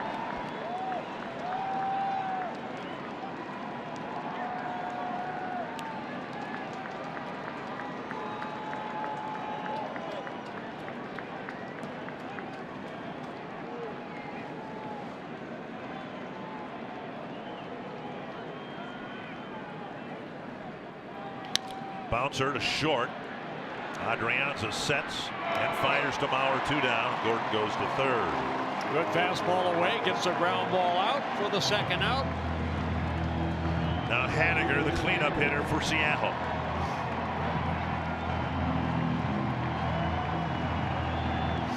Last night, Rodney finished off the ball game in Pittsburgh in a snowstorm.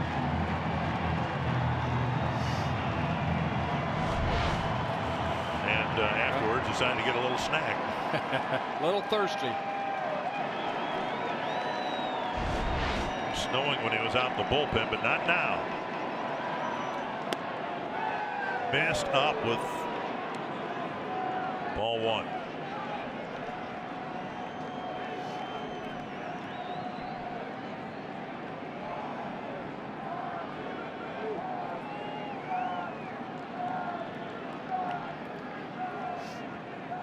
Swing and a miss, 1-1.